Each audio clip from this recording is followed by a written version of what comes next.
मेरा इस दुनिया में एक ड्रैगन के अंडे के रूप में पुनर्जन्म हुआ था। कोई आम अंडा नहीं, जुड़वा बच्चों को जन्म देने वाला एक रेयर डबल योक अंडा। मुझे लगा था कि जिस पल मैं अंडे से बाहर निकलूंगा मैं दुनिया के टॉप पर खड़ा हो जाऊंगा। इसके बजाय मेरे माता पिता ने मुझे क्लैन से बाहर निकाल दिया और मुझे दुनिया के सबसे खतरनाक मॉन्स्टर डंजन में खुद के सहारे जीने के लिए फेंक दिया। ड्रैगन क्लैन का रिवाज है कि एक क्लच में सिर्फ एक ही बच्चे को पाला जाता है। अगर एक से ज्यादा अंडे दिए जाते हैं तो कमजोर वाले को खा लिया जाता है। हर तरह से मेरे टैलेंट मेरे बड़े भाई बहनों से कम थे, इसलिए मैं वो बन गया जिसे उन्होंने फेंक दिया। डंजन हाई लेवल मॉन्स्टर से भरा हुआ है और मेरी सुपीरियर टीयर ब्लड लाइन मुझे बिल्कुल वैसा ही शिकार बनाती है जिसकी उन्हें तलाश रहती है। मेरे ड्रैगन माता पिता को जरा भी चिंता नहीं थी कि मैं कभी वापस आऊंगा और चीजें बिल्कुल वैसी ही हुई जैसी उन्होंने प्रिडिक्ट की थी। लेवल 1 पर सिर्फ जिंदा रहना ही किसी लग्जरी जैसा लग रहा था। मेरे छोटे और कमजोर शरीर ने मुझे हाई लेवल मॉन्स्टर से बचने के लिए काफी अच्छी तरह से छिपने में मदद की, लेकिन खाने की कमी मुझे धीरे धीरे मौत की तरफ खींच रही थी। जैसे ही मैं एक बिना सिर वाली मक्खी की तरह इधर उधर दौड़ रहा था, डेस्परेट होकर खाने लायक कुछ भी ढूंढ रहा था, अंधेरी गुफा में एक हल्की सी खट्टी महक आई। ये तेज थी, यहाँ तक कि थोड़ी सरी हुई भी, लेकिन मेरे हैचलिंग इंस्टिंक्ट्स ने चिल्लाकर कहा कि ये खाना था, एक ऐसी महक जिसे सिर्फ एक ड्रैगन की नाक ही पहचान सकती थी। मैं सोचने के लिए नहीं रुका। मैं कई गुफाओं से होता हुआ आगे बढ़ा और फाइनली उस महक के सोर्स तक पहुंच गया। एक गोल गुंबद जैसी गुफा के खोखले बीच वाले हिस्से में 20 मीटर लंबा एक विशाल ड्रैगन कुंडली मारे बैठा था। एक लेवल 28 का सबस्पीशीज अर्थ ड्रैगन। उसकी एक चीख मुझे तुरंत मार सकती थी। महक का पीछा करते हुए मैं देख पा रहा था मेरी साइज के 3 या 4 अर्थ ड्रैगन के बच्चे सभी भूखे होकर दूध पी रहे थे। अर्थ ड्रैगन्स सच्चे ड्रैगन्स नहीं होते हैं, लेकिन उनमें ड्रैकोनिक ब्लड लाइन्स होती है। और सबसे जरूरी बात, एक सबस्पीशीज अर्थ ड्रैगन का दूध एक ऐसी चीज है जिसे मैं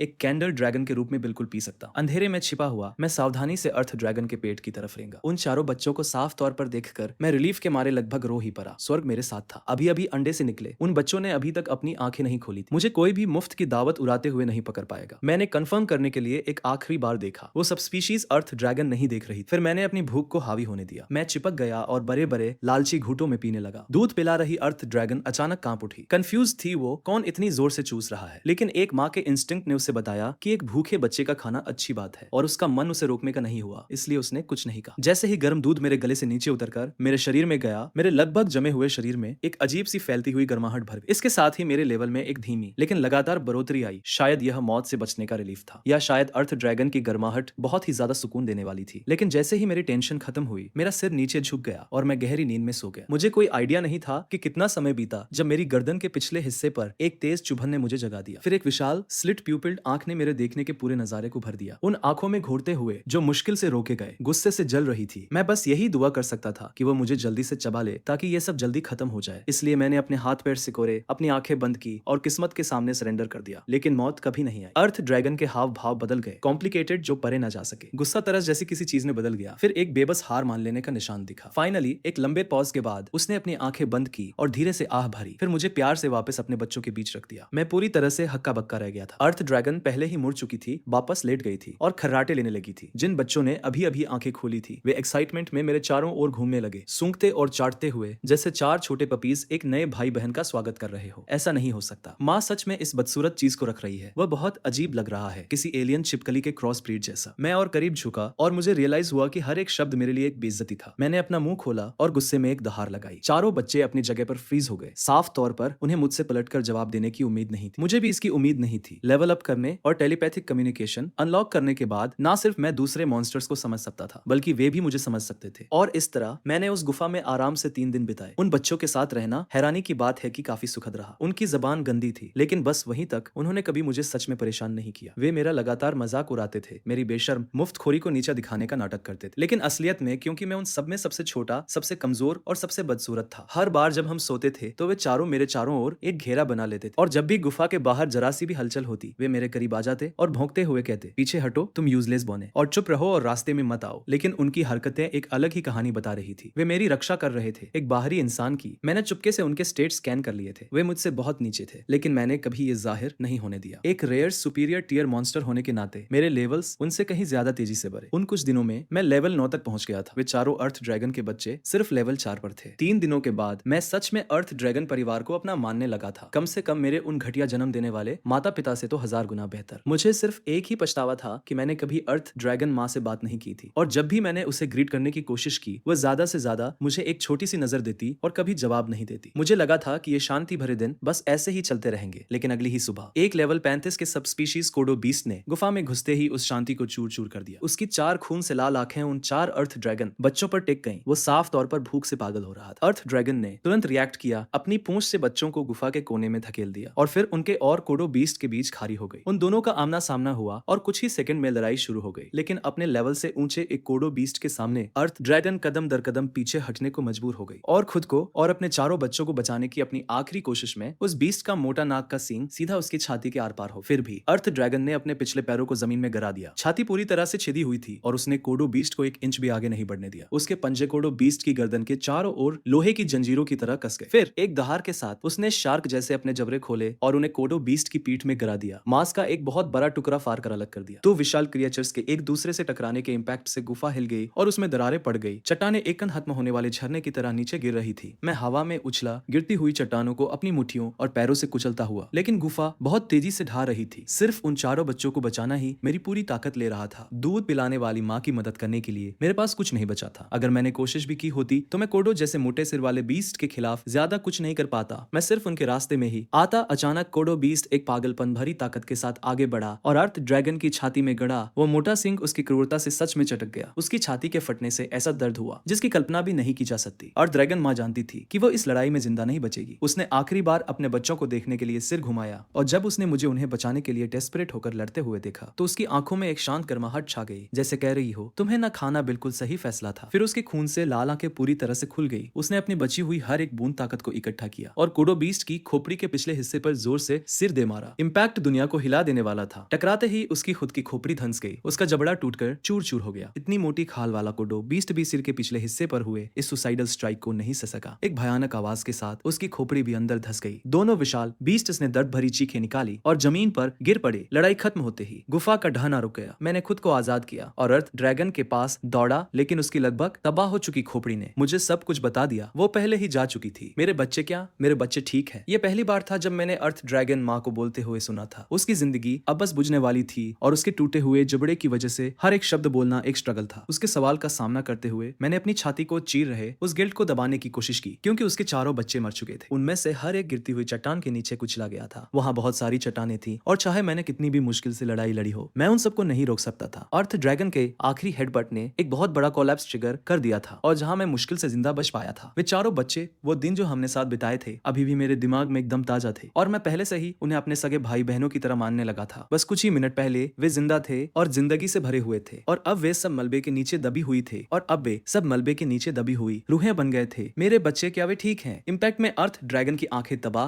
हो चुकी थी। फिर भी उसने अपनी आखिरी सांस ये पूछने में लगा दी। उसकी आवाज में उनके लिए सिर्फ प्यार भरा था। गिल्ट की एक लहर मुझ पर टूट पड़ी जो मेरी छाती के अंदर एक बम की तरफ फट गई। मैंने अपने दांत इतनी जोर से भींचे कि मुझे लगा वे टूट जाएंगे। मैंने अपने दुख को निगला और अपनी आवाज को जितना हो सके उतना कोमल रखा। वे ठीक है, वे बस बेहोश हो गए हैं, वे सब ठीक है। क्या ऐसा है? उसके चेहरे पर एक सुकून भरी मुस्कान छा गई। जब मैं मर जाऊं तो मुझे खा लेना। उसके शब्दों ने मुझे सुन्न कर दिया। हम रंजन में पैदा हुए हैं। ये एक श्राप है जो हम जन्म से ढोते हैं। कुछ भी बर्बाद नहीं किया जा सकता। ये आखिरी नरिशमेंट है जो मैं अपने बच्चों को दे सकती हूँ। मुझे नहीं पता कि तुम्हारे जैसा एक सुपीरियर टीयर मॉन्स्टर यहाँ कैसे आ गया, लेकिन तुम्हें पनाह देने की खातिर मैं तुमसे मेरे बच्चों का ख्याल रखने के लिए कह रही हूँ। इससे पहले कि वह और कुछ कह पाती, उसके कांपते हुए शरीर ने जवाब दे दिया और एक आखिरी सांस के साथ उसकी जान पूरी तरह से निकल गई। बिल्कुल अंत में भी उसके चेहरे पर एक ऐसी माँ की शांत खुशी थी जिसे यकीन था कि उसके बच्चे सेफ हैं। वो शांति से चल बसी। मेरे पैरों के नीचे की जमीन खून से भीग गई थी और गुफा एकदम सुनसान लग रही थी। मेरा मुंह खुला का खुला रह गया, लेकिन मैं रो भी नहीं सका। चीखने से सिर्फ और मॉन्स्टर्स ही आते, लेकिन मेरी छाती को ऐसा लग रहा था जैसे उसे किसी पत्थर के नीचे कुचला जा रहा हो। वह सबसे स्पीशीज अर्थ ड्रैगन जिसने मुझे पनाह दी थी। वे चारों बच्चे जिनके साथ मैं रहा और सोया, वे पांचों एक ही पल में चले गए थे। पहली बार जब वो दूध पिलाने वाली माँ ने मुझसे बात की तो वे उसके आखिरी शब्द थे। उस पल एक ऐसी बेबसी जो मैंने पहले कभी महसूस नहीं की थी मुझ पर एक बाढ़ की तरह टूट पड़ी। लेकिन असलियत ने मुझे शोक मनाने का कोई समय नहीं दिया। एक गरजती हुई दहाड़ ने हवा को चीर दिया और वो सब स्पीशीज कोडो बीस्ट जिसे अब तक मर जाना चाहिए था, लड़खड़ाता हुआ वापस अपने पैरों पर खड़ा हो गया। उसकी धंसी हुई खोपड़ी अभी भी खुली हुई थी। उसने जीत के एक दहाड़ लगाई। उसकी आंखों में उसके सामने खड़ा वो नन्हा सा हैचलिंग कोई खतरा ही नहीं था। लेकिन क्या तुम्हें पता है कि इस मनहूस डंजन में फेंके जाने का सबसे अच्छा हिस्सा क्या है? मैंने अपना सिर झुकाया और अपने पंजों की मुट्ठियां भींच ली। उस विशाल बीस्ट का सामना करते हुए मेरी आवाज कांप रही थी, डर से नहीं बल्कि शुद्ध और जलती हुई एक्साइटमेंट से। नोटिफिकेशन, नई स्किल ड्रैगन ऑरा अनलॉक हो गई है। वो ये है कि मैं तुम्हें अपने इन दो पंजों से मार सकता हूँ। एक दहाड़ के साथ मैंने खुद को सीधा उस सब स्पीशीज कोडो बीस्ट पर लॉन्च कर दिया। उसके घाव बहुत गहरे थे, लेकिन इस लेवल पर उस मोटी खाल को चीरना मेरे लिए अभी भी एक कोरे सपने जैसा था। फिर भी एक रास्ता था। जीत का रास्ता उस दूध पिलाने वाली माँ ने मेरे लिए पहले ही बना दिया था। उसके डिफेंस को भेदने का रास्ता वो घाव घाव जो उस माँ ने उसकी गर्दन के पीछे फाड़ कर खोला था। मैं दहाड़ा और रोशनी की एक किरण की तरह आगे बढ़ा, सीधा कोडो के सिर के पिछले हिस्से की तरफ निशाना साधते हुए। दोनों पंजे पूरी तरह से खुले हुए मैंने उन्हें अंदर गड़ाया और उस घाव को पूरी तरह से फाड़ दिया। दूध पिलाने वाली माँ के शांत और दूर रहने वाले वे 3 दिन उन चारों बच्चों के साथ खाने के लिए भाग दौड़ करना, एक साथ सिकुड़ कर सोना। ये तस्वीरें मेरे दिमाग में किसी घूमती हुई लालटेन की तरह चमक गई और मेरा मारने का इरादा उन ऊंचाइयों तक पहुंच गया जो मैंने पहले कभी नहीं जानी थी। मेरे दिमाग में एक की सोच के अलावा और कुछ नहीं था। इस कोडो बीस्ट को मारो और उनका बदला लो। 3 या 4 घंटे बाद मैं अर्थ ड्रैगन माँ की लाश के सामने खड़ा था, अपने पंजों को प्यार से उस पर रखे हुए, उसमें बची हुई आखिरी गर्माहट को महसूस कर रहा था। मैंने खुद को दुख में डूबने नहीं दिया। डंजन को आंसुओं की कोई परवाह नहीं है, बिल्कुल वैसा ही जैसा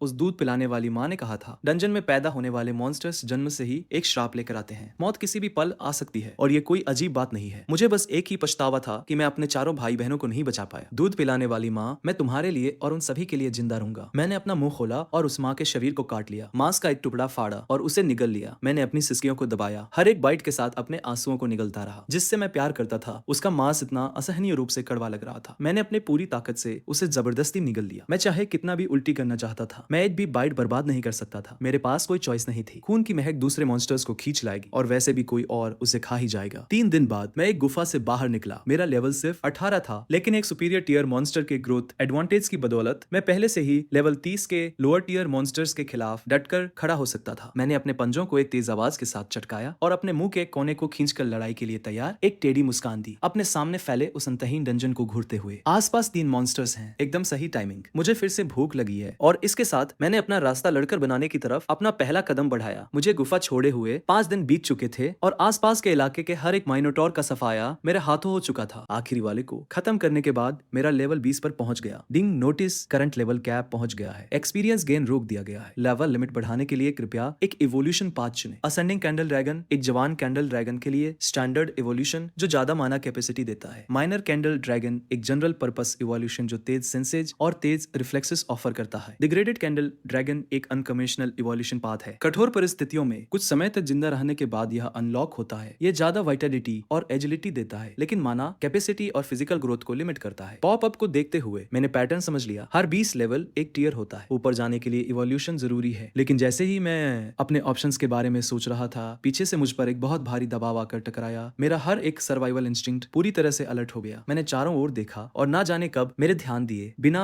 कम से कम 20 सब स्पीशीज कोडो बीस्ट ने मुझे घेर लिया था और उनके पीछे एक बहुत बड़ा कोडो आगे बढ़ा। उसका पूरा शरीर एक डरावना खून जैसा लाल कॉम्बैट स्पेशलाइज्ड सब स्पीशीज कोडो beast leader level 88 type rare near mid-tier monster था। उन स्टैट्स ने मेरे अंदर एक सिहरन पैदा कर दी। जाल साफ बिछा हुआ था। कोडो बीस्ट लीडर ने जानबूझकर मुझे एक ट्रैप में फंसाया था। जो बात मुझे हैरान कर रही थी वो ये थी कि मेरा इस क्रिएचर के साथ कोई लेना देना नहीं था। हमारे बीच कोई दुश्मनी नहीं थी, तो कोडो बीस्ट अचानक मेरे पीछे क्यों पड़ा था? फिर मुझे समझ आया। मैंने टेलीपैथिक कम्युनिकेशन एक्टिवेट किया और बात करने के लिए तैयार हो गया। कोडो बीस्ट लीडर ने पहले एक ठंडी सांस छोड़ी, फिर बोला, मुझे उम्मीद नहीं थी कि हमारे इलाके में खाना चुराने वाला इतना छोटा सा बौना होगा। जिससे यह बात पक्की हो गई। माइनोटॉर कोडो बीस्ट का प्राइमरी खाना होते हैं और अपने शुरुआती दिनों में अपनी कॉम्बैट स्किल्स को तेज करने के लिए और अपनी ग्लटनी स्किल की वजह से जो मेरी भूख को बहुत ज्यादा बढ़ा रही थी, मैं कई दिनों तक बिना रुके माइनोटॉर का शिकार कर रहा था, जिसकी वजह से पूरे इलाके में उनकी संख्या में भारी कमी आ गई थी। इससे सीधे तौर पर इलाके के कोडो बीस्ट्स के लिए खाने की खतरनाक कमी हो गई। इसके बारे में सोचते हुए भी मैंने बस कंधे उचकाए। कमजोरी दिखाओगे तो कुचल दिए जाओगे, ये ऐसे ही काम करता है। ये सच है, खासकर डंजन में। मैंने अपने पैर जमाए और अपना सिर झुकाया। हाँ, वो मैं ही था। तुम्हारे कोडो बीस्ट ने मेरी दूध पिलाने वाली माँ को खाया था, है ना? तुम लड़ना चाहते हो, मैं यही हूँ। जैसे ही मैंने ये कहा, मेरे पूरे शरीर पर एक नीली हरी चमक जल उठी और मैंने ऐसा पोज बनाया जैसे मैं उन सबको फाड़ कर रख देने के लिए तैयार हूँ। हालांकि अंदर मैं पहले से ही भागने का प्लान बना रहा था। कोडो बीस्ट लीडर को साफ तौर पर यह उम्मीद नहीं थी कि एक बौना जो उसके सामने वाले दांत तक भी नहीं पहुंचता वो इतना बेशर्म होगा। उसने एक दहाड़ लगाई, आगे बढ़ा और ग्राउंड श्रिंक स्किल एक्टिवेट की। वह विशाल क्रिएचर गायब हो गया और सीधे मेरे सामने ऐसे आ गया जैसे उसने टेलीपोर्ट किया हो। उसी समय मुझे घेरे हुए दर्जनों कोडो बीस्ट्स ने एक साथ दहाड़ लगाई और मुझे लगा जैसे मेरे चारों अंगों से कोई सेंसेशन छिन गई हो। मैं 1 इंच भी नहीं हिल सकता था। मेरे लेवल से इतने ऊपर की कोडो बीस्ट का एक वार और सब कुछ खत्म हो जाता। उस पल मेरे दिमाग में अनगिनत स्ट्रेटेजीज आई और हर एक को तुरंत कैंसिल कर दिया गया। कोई प्लान नहीं था, बाहर निकलने का कोई रास्ता नहीं था। फिर अचानक कहीं से शुद्ध नीली रोशनी का एक खंभा धधकता हुआ आया, जिसने पूरी तरह से बिना तैयारी वाले कोडो बीस्ट लीडर को निगल लिया और उसके सबसे करीब वाले कोडो बीस्ट को चीखने तक का समय नहीं मिला। वे वहीं के वहीं राख हो गए। जैसे ही वह झुलसाने वाली लहर कम हुई, दूर से कदमों की एक लयबद्ध आवाज गूंजने लगी। ऐसा लग रहा था जैसे किसी पहाड़ के पैर निकल आए हो। हर एक एक कदम से जमीन में जोरदार झटके महसूस हो रहे थे। मेरा हर एक इंस्टिंक्ट ने सिर्फ एक लाल अलार्म बजाया, मैं मर जाऊंगा। जैसे जैसे कदमों की आवाज करीब आई, मैंने अपनी 2 जन्मों की सारी हिम्मत जुटाई और पीछे मुड़कर देखा। मेरी धड़कन रुक गई। पहाड़ की एक श्रृंखला, जितना विशाल और ऊंचा एक आकार, मेरी नजरों में भर गया। सबसे पहली चीज जो मैंने देखी वो उसका चेहरा नहीं था। ये मेरी स्किल से डेटा की पहली लाइन थी। Truth, target leviathan, level 355, type superior, tier monster. उसके एट्रीब्यूट्स इतने ज्यादा थे कि ट्रूथ उसके लेवल और टीयर के अलावा कुछ और रजिस्टर ही नहीं कर पा रही थी। मैंने अपनी सांस रोक ली। सोचने का समय नहीं था। यह सोचने का समय नहीं था कि डंजन का बॉस यहाँ पहली मंजिल पर क्यों था। जैसे जैसे कदमों की आवाज धीरे धीरे कम होती गई, जब पूरी तरह से सन्नाटा छा गया, तभी मैंने फिर से सांस लेने की हिम्मत की। ब्लास्ट से मेरे दाहिने पैर में चोट लगी थी। एक पल सोचने के बाद मैंने यहीं और अभी इवॉल्व होने का डिसाइड किया। यह कंफर्म करने के बाद कि आसपास कोई और मॉन्स्टर्स नहीं है, मैंने फिर से इवोल्यूशन ऑप्शंस निकाले। फ्लैजलिंग कैंडल ड्रैगन सबसे ऑर्थोडॉक्स इवोल्यूशन है, लेकिन ये डंजन की तंग जगहों में शरीर का साइज बढ़ा देता है। ये सिर्फ मुझे पीछे ही धकेलेगा तो ये तो सवाल ही नहीं उठता। डिस्क्रिप्शन को ध्यान से पढ़ने के बाद मैंने डिग्रेडेड कैंडल ड्रैगन के साथ जाने का डिसाइड किया। स्टैट्स के मामले में हालांकि ये ब्लड लाइन को डिग्रेड करता है, लेकिन अपने मूल रूप में यह अभी भी एक कैंडल ड्रैगन है जो फ्यूचर में एक सच्चे कैंडल ड्रैगन में वापस रीऑप्टिमाइज होने के रास्ते खुले रखता है। और इसके स्टैट्स कहीं ज्यादा बैलेंस है। हमेशा बदलते रहने वाले डंजन में जिंदा रहना किसी एक एबिलिटी में स्पेशलाइज होने के बारे में नहीं है, यह ज्यादा ऑप्शंस होने के बारे में है। ये तय होने के बाद मैंने अपनी आंखें बंद कर ली। नोटिफिकेशन, इवोल्यूशन कमांड रिसीव हो गई है। इवोल्यूशन 10 सेकंड के अंदर पूरा हो जाएगा। ट्रुथ की जानी पहचानी आवाज के साथ मेरे दिल से मेरे शरीर के हर कोने में गर्माहट की एक लहर फैल गई। दर्द, ठंड, खून की कमी, चक्कर आना, वो सब गायब हो गया। मेरे थके हुए शरीर में गर्म उमड़ता हुआ खून भर गया। पुरानी त्वचा छिलने लगी, उसकी जगह नए स्केल्स निकलने लगे। मुझे इस साहस को महसूस करने का मुश्किल से ही समय मिला था कि ये सब खत्म हो गया। दिन लेवल 8 तक बढ़ गया। मेरे आसमानी नीले स्केल्स गहरे बैंगनी रंग में बदल गए थे, जो पहले से कहीं ज्यादा सख्त दिख रहे थे। बाकी सभी स्टैट्स भी बढ़ गए थे। ड्रैगन विजन और परसेप्शन दोनों के तेज होने से मैं साफ महसूस कर सकता था कि लेविथान की मौजूदगी मंजिल 1 पर मॉन्स्टर्स की आबादी को तबाह कर रही थी और हर एक जिंदा बचा मॉन्स्टर पैनिक में भाग रहा था। मुझे कोई आइडिया नहीं था कि लेविथान एक डंजन बॉस पहली मंजिल पर क्यों आया था, लेकिन मैं एक बात जानता था, पहली मंजिल पूरी तरह से बदलने वाली थी। इसी सोच के साथ मैंने अपना डिसीजन लिया। मंजिल 2 की तरफ जाने का समय आ गया है। दूध पिलाने वाली माँ को खोने के कुछ ही समय बाद मुझे मंजिल 2 का रास्ता मिल गया था। मेरे अभी तक वहां न जाने की वजह बहुत सिंपल थी। एक बार जब आप दूसरी मंजिल पर उतर जाते हैं तो आप मंजिल 1 पर वापस नहीं आ सकते। मुझे अभी भी कोई आइडिया नहीं था कि लेविथान यहाँ क्या कर रहा था, लेकिन अगर हालातों ने मुझे मजबूर न किया होता तो मैं इतनी जल्दी नीचे नहीं जाता। कुछ मिनट बाद मैं रास्ते के एंट्रेंस पर खड़ा था, अपनी नाक दबाई, आंखें बंद की और सीधे नीचे कूद गया। एक लंबी गिरावट के बाद मुझे एक क्लीन लैंडिंग की उम्मीद थी। इसके बजाय इंसानी आर्मर के एक टुकड़े ने यह पक्का किया कि लैंडिंग बिल्कुल भी स्मूथ नहीं थी। लेकिन इससे मुझे कुछ रियलाइज हुआ, क्या इंसानियत सच में इस दुनिया की डोमिनेंट स्पीशीज। मैंने पैदा होने के बाद से एक भी इंसान नहीं देखा था, लेकिन जैसे ही यह ख्याल मेरे दिमाग में आया, मेरे पीछे 7 या 8 मीटर की दूरी से एक बहुत ही हल्की सी सरसराहट की आवाज आई। यह सोचकर कि कोई मॉन्स्टर एम्बुश करने की कोशिश कर रहा है, मैं अलर्ट होकर पीछे घूमा और जैसे ही मैंने ऐसा किया, मेरे दिल ने कुछ ऐसा किया जिसकी बिल्कुल उम्मीद नहीं थी। ज्यादा दूर नहीं, एक बंद रास्ते के कोने में दुबक कर बैठी थी एक छोटी सी पतली लड़की। मेरे पुनर्जन्म के बाद से मेरा सामना होने वाला पहला इंसान, और वो भी इतनी खूबसूरत थी। मेरे जैसे इंसान के लिए एक ऐसा होपलेस इंट्रोवर्ट जो लगातार 2 जन्मों से सिंगल रहा हो। मेरी इमेजिनेशन ने उड़ान भरने में कोई समय बर्बाद नहीं किया, लेकिन जैसे ही मैंने कुछ कहने के लिए अपना मुंह खोला, उस लड़की ने डर के मारे एक चीख निकाली और जमीन पर गिर गई। पैनिक में पीछे की तरफ खिसकने लगी, अपने पैरों को डेस्परेट होकर चला रही थी, लेकिन उसके ठीक पीछे एक पत्थर की दीवार थी। जाने के लिए कोई जगह नहीं बची थी। उसके इस रिएक्शन ने मुझे हैरान कर दिया। मेरा गोल मटोल हैचलिंग रूप किसी भी लड़की को प्यारा लगना चाहिए था, है ना? मैंने खुद को जमीन पर झुकाया और उसकी तरफ ऐसे रेंगा जैसे आप सर पर किसी आवारा बिल्ली के पास जाते हैं। सुनो, मैं तुम्हें कोई नुकसान नहीं पहुंचाना चाहता, मैं बस ये जानना चाहता हूँ कि तुम यहाँ कैसे आ गए। क्या तुम मेरी बात समझ सकती हो? लड़की और भी ज्यादा डरी हुई लग रही थी और धीरे धीरे कुछ बरबरा रही थी। लरो और शायद जिंदा बच जाओ, मत लरो और पक्का मर जाओ। मास्टर जिन्स, प्लीज मुझे ताकत दीजिए। ऐसे शब्द जिनका मेरे लिए कोई मतलब नहीं था। बेचैन होते हुए मैंने उसे समझाने के लिए और करीब जाने की कोशिश की, लेकिन जैसे ही मैं 2 मीटर के दायरे में आया, वो अचानक हरकत में आ गई। उसने अपनी पूरी ताकत लगाकर एक full force round house kick मारी, जिससे मैं पूरी तरह से चौंका गया। और इतने करीब से वो किक मेरे सिर के डिफेंस के सबसे कमजोर हिस्से पर एकदम सटीक बैठी। फिर मेरी नजरों के सामने एक सिंगल लाइन दिखाई दी, HP -1। मैं ये सोचे बिना नहीं रह सका, इतनी कमजोर। मैंने ट्रूथ निकाला और उसके स्टैट्स चेक किए। दयनीय शब्द भी उसके लिए काफी नहीं था। टारगेट एक्टिव ड्यूटी बैटल मोग level 19, type commoner human female, reproductive value average से ज्यादा। इस तरह के स्टैट्स से वो मंजिल 1 पर भी नहीं टिक पाती, और मुझे सच में समझ नहीं आ रहा था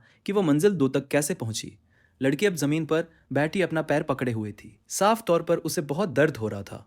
उस किक ने मेरा कुछ नहीं बिगाड़ा था, लेकिन उसके दाहिने पैर में अब बहुत बुरी मोच आ गई थी। लेकिन 1 सेकंड बाद चोट को पूरी तरह से नजरअंदाज करते हुए वो एक पागल औरत की तरफ, पास के एक सुरंग के रास्ते की तरफ भाग खड़ी हुई।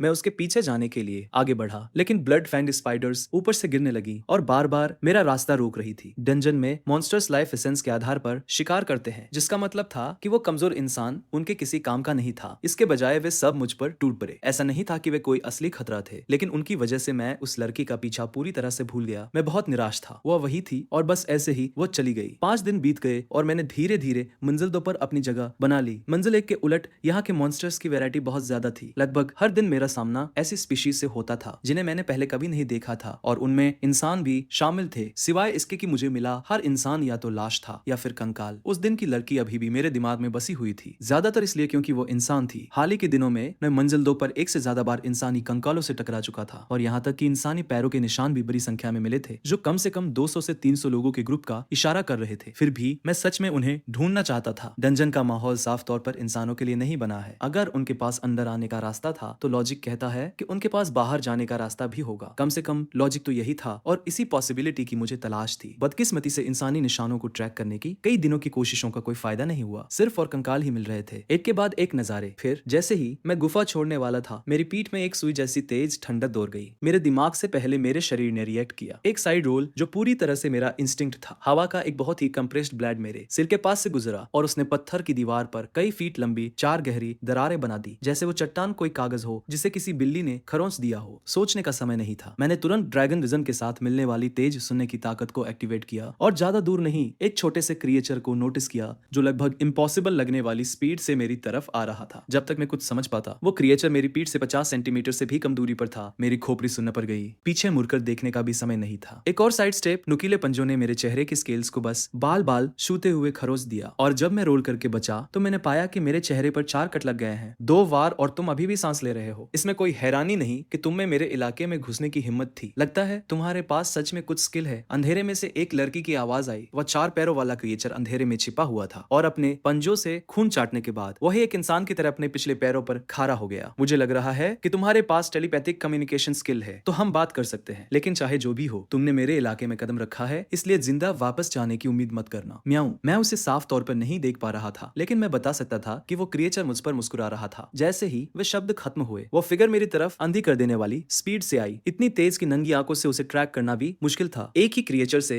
एक साथ दर्जनों लोगों से घिरे होने का एहसास मैंने कभी सपने में भी नहीं सोचा था कि मेरा सामना ऐसे दुश्मन से होगा जिससे निपटना इतना नामुमकिन होगा। जब तक मैं अपने वाइटल्स को बचा कर रखता और एक ही वार में मरने वाले अटैक से बचता, मैं जल्दी नहीं मरता। लेकिन इस क्रिएचर की अजीब स्पीड ने मुझे लगभग पूरी तरह से बेबस कर दिया था। अगर ऐसा ही चलता रहा तो आज नहीं तो कल मैं मारा ही जाऊंगा, और ये क्रिएचर साफ तौर पर मारने के इरादे से ही आई थी। एक न जीतने वाली सिचुएशन का सामना करते हुए मैंने बिना किसी झिझक के ट्रूथ में स्किल ट्री मैप निकाल लिया। मैंने पहले भी स्किल ट्री की स्टडी की थी। हालांकि ये कॉम्प्लेक्स लगता था, लेकिन ज्यादातर स्किल्स सिर्फ अपग्रेड्स या पहले से मौजूद स्किल्स की ही ब्रांचेस थी, और बिना जरूरी शर्तों को पूरा किए उन्हें अनलॉक नहीं किया जा सकता था। लेकिन बेस लेवल की स्किल्स, उन्हें मैंने बहुत पहले ही ऐसे ही किसी पल के लिए याद कर लिया था। अनलॉक ड्रैगन परसेप्शन, एक अनलॉक पॉइंट यूज हुआ। Unlock bat. Unlock mental focus, एक अनलॉक पॉइंट यूज हुआ। Unlock date. Unlock pulse, 5 unlock points use हुए। अनलॉक्ड स्किल ट्री पर रोशनी की एक किरण दौड़ गई, जैसे ड्रैगन परसेप्शन और मेंटल फोकस के नोड जल उठे। मेरी आंखें झटके से खुली और पलक झपकते ही दुनिया अलग दिखने लगी। मैं घूमा और अपने पीछे की खाली हवा में मुक्का मारा। एक तेज इंपैक्ट और एक आफ्टर इमेज उड़ती हुई गई। बिना कुछ कहे मैंने ड्रैगन ब्रेथ के एक ब्लास्ट के साथ फॉलो अप किया। उस क्रिएचर को चीखने तक का समय नहीं मिला। नीली आग के एक सैलाब ने पल भर में पूरे अंडरग्राउंड कमरे को निगल लिया। मैंने अपनी सांस नॉर्मल की और जल्दी से अपने स्टैट्स चेक किए। इसकी कीमत बहुत ज्यादा चुकानी पड़ी, लेकिन इस बारे में सोचने का समय नहीं था। मैंने नोटिस किया कि मेरे एक्सपीरियंस पॉइंट्स बिल्कुल भी नहीं बढ़े थे, जिसका मतलब था कि टारगेट मरा नहीं था। मेरा दिल धड़कने लगा। व्हाइट ड्रैगन ब्रेथ का इतना करीब से लगना कोई छोटी बात नहीं थी। मैं आगे बढ़ा जब तक कि मैंने कोने में उस शुल से हुए क्रिएचर को नहीं देख लिया। तभी जाकर मेरे दिल को फाइनली कुछ सुकून मिला। लेकिन जैसे ही मैंने साफ तौर पर देखा कि वो क्या है, मेरे अंदर कुछ बहुत जोर से एंट किया। Mutant mongoose, level 51, humans type, legendary mid tier monster, shape shifted form, reproductive value बहुत हाई। पॉप अप को घूरते हुए एक ऐसा दर्द जो मैंने पहले कभी महसूस नहीं किया था मेरी छाती में उठने लगा। मैंने लगभग एक मुंगूस को मार ही डाला था। मुंगूस डंजन की दूसरी मंजिल पर पाए जाने वाले एक कॉमन मॉन्स्टर हैं। दिखने में बिल्ली जैसे, लेकिन चेहरा इंसान के ज्यादा करीब और 2 पूंछ वाले। ये एक कॉमन मामूली मॉन्स्टर के अलावा और कुछ नहीं होना चाहिए था। लेकिन मैंने कभी सपने में भी नहीं सोचा था कि मेरा सामना एक ऐसे मंगूस से होगा जिसने अपना शेप शिफ्टेड फॉर्म पूरा कर लिया हो। बिल्ली के कानों और पूंछों को छोड़कर उसका हर एक हिस्सा पूरी तरह से इंसान जैसा दिख रहा था, चाहे आप उसे कैसे भी देखें। हालांकि उसके शरीर का 80% से ज्यादा हिस्सा जल चुका था, फिर भी आप समझ सकते थे कि वो पहले कैसी दिखती होगी। और मैं, जिसने कभी किसी दुश्मन को खत्म करने में झिझक नहीं दिखाई, दिखाई थी। मैंने खुद को आखिरी वार करने में बेब्स पाया। किस बात का इंतजार है, मुझे मार ही डालो म्याऊं। मुंगूस ने मुझे जलती हुई नफरत के साथ घूरा और मैंने खुद को सच में हैरान पाया। काफी देर सोचने के बाद मुझे फाइनली एक आधा अधूरा सा बहाना मिल ही गया और मुझे इतने बिल्ली का मीट टेस्टी नहीं होता, बहुत खट्टा और फूला हुआ, और मुझे इतने दुबले पतले शिकार पसंद नहीं है। शेफ शिफ्टेड नेवले ने एक ठंडी सांस छोड़ी। तुम्हें लगता है कि मैं बेबस दिख रही हूँ, इसलिए तुम्हें मुझे खाने में दया आ रही है। आज मुझे छोड़ दो और अगली बार मैं ही तुम्हें जान से मारूंगी। मैंने बिना कुछ सोचे उस धमकी को इग्नोर कर दिया। मुझे असल में जिस बात ने कंफ्यूज किया वो यह थी, तुमने अभी अभी मुझ पर हमला क्यों किया? मैं 24 घंटे लेवल 2 पर ड्रैगन ऑरा एक्टिव रखता हूँ। ये डैमेज नहीं देता, लेकिन यह दूसरे मॉन्स्टर्स को सिग्नल देता है कि मुझसे पंगा लेना ठीक नहीं है। इसलिए ज्यादातर मॉन्स्टर्स मुझ पर पहले हमला करने की हिम्मत नहीं करते। जब उसने कोई जवाब नहीं दिया तो मैंने अपना सवाल दोहराया। इस बार मेरी आवाज में थोड़ी सख्ती थी। उस लड़की के रूप वाले नेवले ने मुझे घूरा। साफ तौर पे वो जवाब नहीं देना चाहती थी। तुम मेरी टेरिटरी में आए और फिर तुमने मेरी टेरिटरी में सुसु कर दिया। मैं और किसे मारती? मैंने अपने पल के झपकाई, ये सोचते हुए कि मैं सबसे पहले इस गुफा में आया ही क्यों था। हाँ, मैं बिल्कुल वही कर रहा था। कैट टाइप्स में सच में टेरिटरी को लेकर बहुत खतरनाक फीलिंग होती है, लेकिन यह डंजन था। क्या बाहर के जानवरों वाले इंस्टिंक्ट सच में यहाँ भी आ सकते हैं? और मेन बात यह है कि फीमेल बिल्लियों में भी टेरिटोरियल इंस्टिंक्ट्स होते हैं। इतनी सी छोटी बात के लिए ये सब छोटी बात। तुम इतने पावरफुल हो, फ्लोर 2 पर तुम पक्का एक डोमिनेंट टीयर के मॉन्स्टर होगे और तुम्हें इतनी सी बेसिक बात भी नहीं पता। नाउ असल में मुझे डंजन में आए हुए 1 महीने से भी कम टाइम हुआ है। क्या इम्पॉसिबल? बाहर की दुनिया बहुत अच्छी है, जंगलों में घूमने की आजादी। कुछ को तो इंसान मॉन्स के तौर पर भी चुन लेते हैं, जिन्हें फिर कभी खाने की फिक्र नहीं करनी पड़ती। कोई इस तरह के मनहूस गड्ढे में क्यों आना चाहेगा? मायो, क्या सच में बाहर इतना अच्छा है? उस नेवले की बातों से मुझे लगभग हंसी आ गई।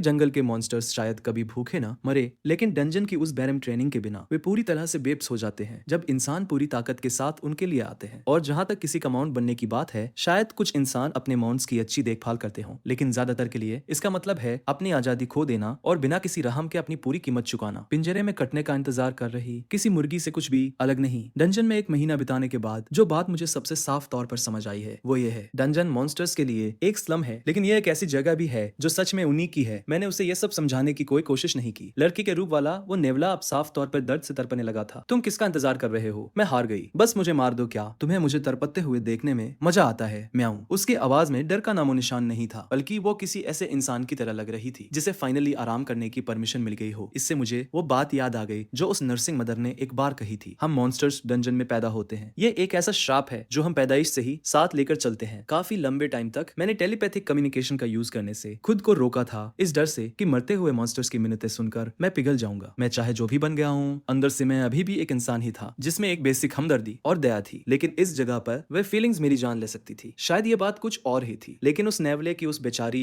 और दयनीय हालत को देखकर मैं खुद को हिचकिचाता हुआ पा रहा था। हालांकि मैं इतना बेवकूफ नहीं था कि उसे ऐसे ही जाने दूं ताकि किसी दिन वो वापस आकर मुझे ही मार दे। जैसे ही मैंने उसे खत्म करने के लिए अपना पंजा उठाया, एक भयानक धमाके ने डंजन को हिलाकर रख दिया और मेरा पंजा हवा में ही रुक गया। फिर डंजन का पूरा सेकंड फ्लोर बहुत बुरी तरह कांपने लगा, जैसे दुनिया अपनी जगह से खिसक रही हो। वे इंसान फिर से शुरू हो गए, वे सच में मरना चाहते हैं। उस नेवले के उन शब्दों ने मेरे अंदर एक्साइटमेंट की एक लहर दौड़ा दी। मैंने तुरंत पूछा, कौन से इंसान? कुछ टाइम पहले ही इंसानों ने डंजन को क्लियर करने की एक और कोशिश की थी और वे फिर से फ्लोर 2 के बॉस के हाथों बुरी तरह कुचले गए। म्याऊं। कुछ ऐसे लोग जो लीडर्स जैसे लग रहे थे, वे ग्रुप के सबसे छोटे मेंबर्स के साथ वहां से भाग निकले। बाकी के ज्यादा ताकतवर लोग वहीं रुक गए और फ्लोर 2 पर फंस गए। तब से वे फ्लोर 2 को पार करने और वहां से भागने की कोशिश कर रहे हैं, लेकिन वे बॉस को कैसे हरा सकते हैं? म्याऊं। उनकी हर एक कोशिश में उनके और लोग मारे जाते हैं। इतनी बड़ी शॉक वेव। शायद वे सब मिलकर एक आखिरी और डेस्परेट कोशिश कर रहे हैं। सिर्फ कुछ ही लाइनों में उसने कई ऐसे शब्द बोल दिए थे जो मेरे लिए सबसे ज्यादा मायने रखते थे। जैसे ही मैं और जानने की कोशिश करने वाला था, मेरे बगल की चट्टान वाली दीवार अंदर की तरफ फट गई और एक गोल्डन ग्रेट सोर्ड पकड़े हुए एक हैंडसम जवान लड़का दीवार तोड़ते हुए अंदर आ गिरा। मेरा पहला जिंदा इंसान। मुझे तुरंत शौक लगा। उस जवान लड़के ने मुझे और नेवले को उसी पल देख लिया और उसके एक्सप्रेशन जम गए और उसने तुरंत उस गड्ढे की तरफ वापस चिल्लाकर कहा जहां से वो टूटकर अंदर आया था, कैप्टन, यहाँ कंपेनियन मॉन्स्टर्स हैं, मैं इन्हें संभाल लूंगा, आप बॉस पर फोकस करिए, मॉन्स्टर्स को मुझ पर छोड़ दीजिए। इसके साथ ही उसने एक ऐसा स्टांस लिया जो साफ कह रहा था कि हम दोनों में से कोई एक ही जिंदा बचकर जाने वाला है। उसकी आंखों में जलती हुई उस नफरत ने मुझे सच में कंफ्यूज कर दिया। मैंने एक्सप्लेन करने के लिए मुश्किल से अपना मुंह खोला ही था। जब उस जवान लड़के ने मुझे बोलते हुए सुना तो शांत होने के बजाय वो और भी ज्यादा भड़क गया। उसे तुरंत ठंडा पसीना आने लगा और वो बरबराने लगा, एक मिथिक टीयर का जुवेनाइल मॉन्स्टर। अगर हमने इसे यहीं खत्म नहीं किया तो अगली बार जब हम इस फ्लोर पर आएंगे तो हमें ऐसे 2 मॉन्स्टर्स का सामना करना पड़ेगा। हम जिंदा वापस नहीं जा पाएंगे। जो लोग हमारे बाद आएंगे उनकी खातिर मुझे इसे यही रोकना होगा, भले ही इसके लिए मेरी जान ही क्यों न चली जाए। मेरे दिमाग में फ्रस्ट्रेशन की एक आंधी सी दौड़ गई। क्या तुम अभी सीरियस हो? तुम्हारा वो छोटा सा मोनोलॉग लगभग रुला देने वाला था। मेरी तो लगभग आंखों में आंसू ही आ गए हैं। क्या तुम मेरी बात सुन भी रहे हो? उस जवान लड़के की ग्रेट सोर्ड थ्रोट से एक तेज आवाज आई और उसके शरीर के हर एक पोर से एक उमड़ती हुई ओवरवेलमिंग बैटल विल फूट पड़ी। उससे निकलती हुई एनर्जी एक ही पल में 10 गुना बढ़ गई। फिर वो किसी धनुष से छूटे हुए तीर की तरह आगे बढ़ा और एक ही झटके में उसने दूरी कम कर दी। Target holy knight, level 32, 1 class advancement type, elite tier human. उसके ज्यादातर स्टैट्स मेरे स्टैट्स से कहीं आगे हैं। अगर मेरी ताकत पूरी होती तो मेरे स्किल्स के एडवांटेज से मैं उसे तुरंत खत्म कर देता, लेकिन मैं घायल था और आमने सामने की टक्कर का तो सवाल ही नहीं उठता था। इसके अलावा मेरा किसी इंसान से पंगा लेने का कोई इरादा नहीं था। जिन 2 सेकंड्स में मैंने हिचकिचाने में लगाए, मैंने उस आते हुए स्लैश को डॉज किया, उस नेवले को उसकी गर्दन के पीछे से पकड़ा, उसे अपने कंधे पर लादा और बॉस और उस जवान लड़के से सबसे दूर वाली डायरेक्शन में पूरी स्पीड से भागने लगा। उस नेवले ने साफ तौर पर यह उम्मीद नहीं की थी। एक पल वह जमीन पर थी और अगले ही पल बिना किसी वजह के उसे उठाकर ले जाया जा रहा था। तुम्हें क्या लगता है तुम क्या कर रहे हो? म्याऊं, मैं तुम्हें ऐसे बचकर नहीं जाने दूंगी। उस चकराई हुई नेवले ने मेरे नंगे सिर पर काटा और पंजे मारे। चुप रहो, मैं गुर्राया, फिर अपना हाथ ऊपर ले जाकर उसकी गर्दन के पीछे वाले हिस्से को जोर से दबा दिया। नेवले का चेहरा तुरंत लाल हो गया, उसका बचा हुआ एक कान नीचे लटक गया और उसकी बॉडी ऐसे अकड़ गई जैसे जम गई हो। वो जवान लड़का पहले से ही मेरे ऊपर था। सुनहरी तलवार के वार किसी बारिश की तरह बरस रहे थे। मैं साइड में हटा और अंदर गुस्से से पागल हो रहा था। अगर मेरी ताकत पूरी होती तो तुम जैसे किसी एरे गैरे की हिम्मत नहीं होती कि मेरा ऐसे पीछा करे। थका हुआ होने की वजह से मेरे पास अपना घमंड चुपचाप निकलने और अपनी बची खुची पूरी एनर्जी के साथ भागने के अलावा कोई चारा नहीं था और इस तरह पीछा करना शुरू हुआ। इंसान और ड्रैगन एक के पीछे एक, डंजन से गुजरती हुई रोशनी की 2 लकीरें एक खूंखार चेज में फंसी हुई। मुझे लगा था कि वह जवान लड़का थोड़ी देर बाद हार मान लेगा, लेकिन 2.5 घंटे तक लगातार पीछा करने के बाद भले ही उसकी एनर्जी पूरी तरह खत्म हो चुकी थी, उसने हार मानने से इनकार कर दिया। अब मुझे सच में बहुत तेज गुस्सा आ रहा था। अगर ऐसा ही चलता रहा तो उसका अगला वार उसका आखिरी और सबसे खूंखार वार होगा। अगर वो अभी पीछे हट जाता तो मैं बस वहां से चला जाता और अपनी मेहनत बचा लेता, लेकिन अगर उसने अपनी पूरी ताकत एक ही आखिरी स्ट्राइक में लगाने की हिम्मत की तो मैं पक्का उसका सिर कुचल दूंगा। और जैसा कि होना था, जैसे ही मैंने वो फैसला लिया और ये देखने का इंतजार किया कि वो जवान लड़का क्या करेगा, उसने एक बैटल क्राई निकाली। उसके शरीर की हर एक नस एक साथ फटने लगी और उसने अपनी बैटल विल की आखिरी बूंद तक उस गोल्डन ग्रेटसवॉर्ड में डाल दी। उस लड़के की उस आखिरी सब कुछ खत्म कर देने वाली स्ट्राइक का सामना करते हुए मैंने एक थकी हुई गहरी सांस ली। Unlock invincibility, 5 unlock points consumed. Skill invincibility level 1 unlock हो गई। उस पल में एक तोप के गोले में बदल गया और सीधे उस सोर्ड बीम के रास्ते में तेजी से आगे बढ़ा। एक ही पल में वो सोर्ड बीम किसी कागज की तरह चकनाचूर हो गई। उसमें एकदम आर पार एक गोल छेद बन गया। उस जवान लड़के ने कभी सपने में भी नहीं सोचा होगा कि जिस क्रिएचर का वो अभी पीछा कर रहा था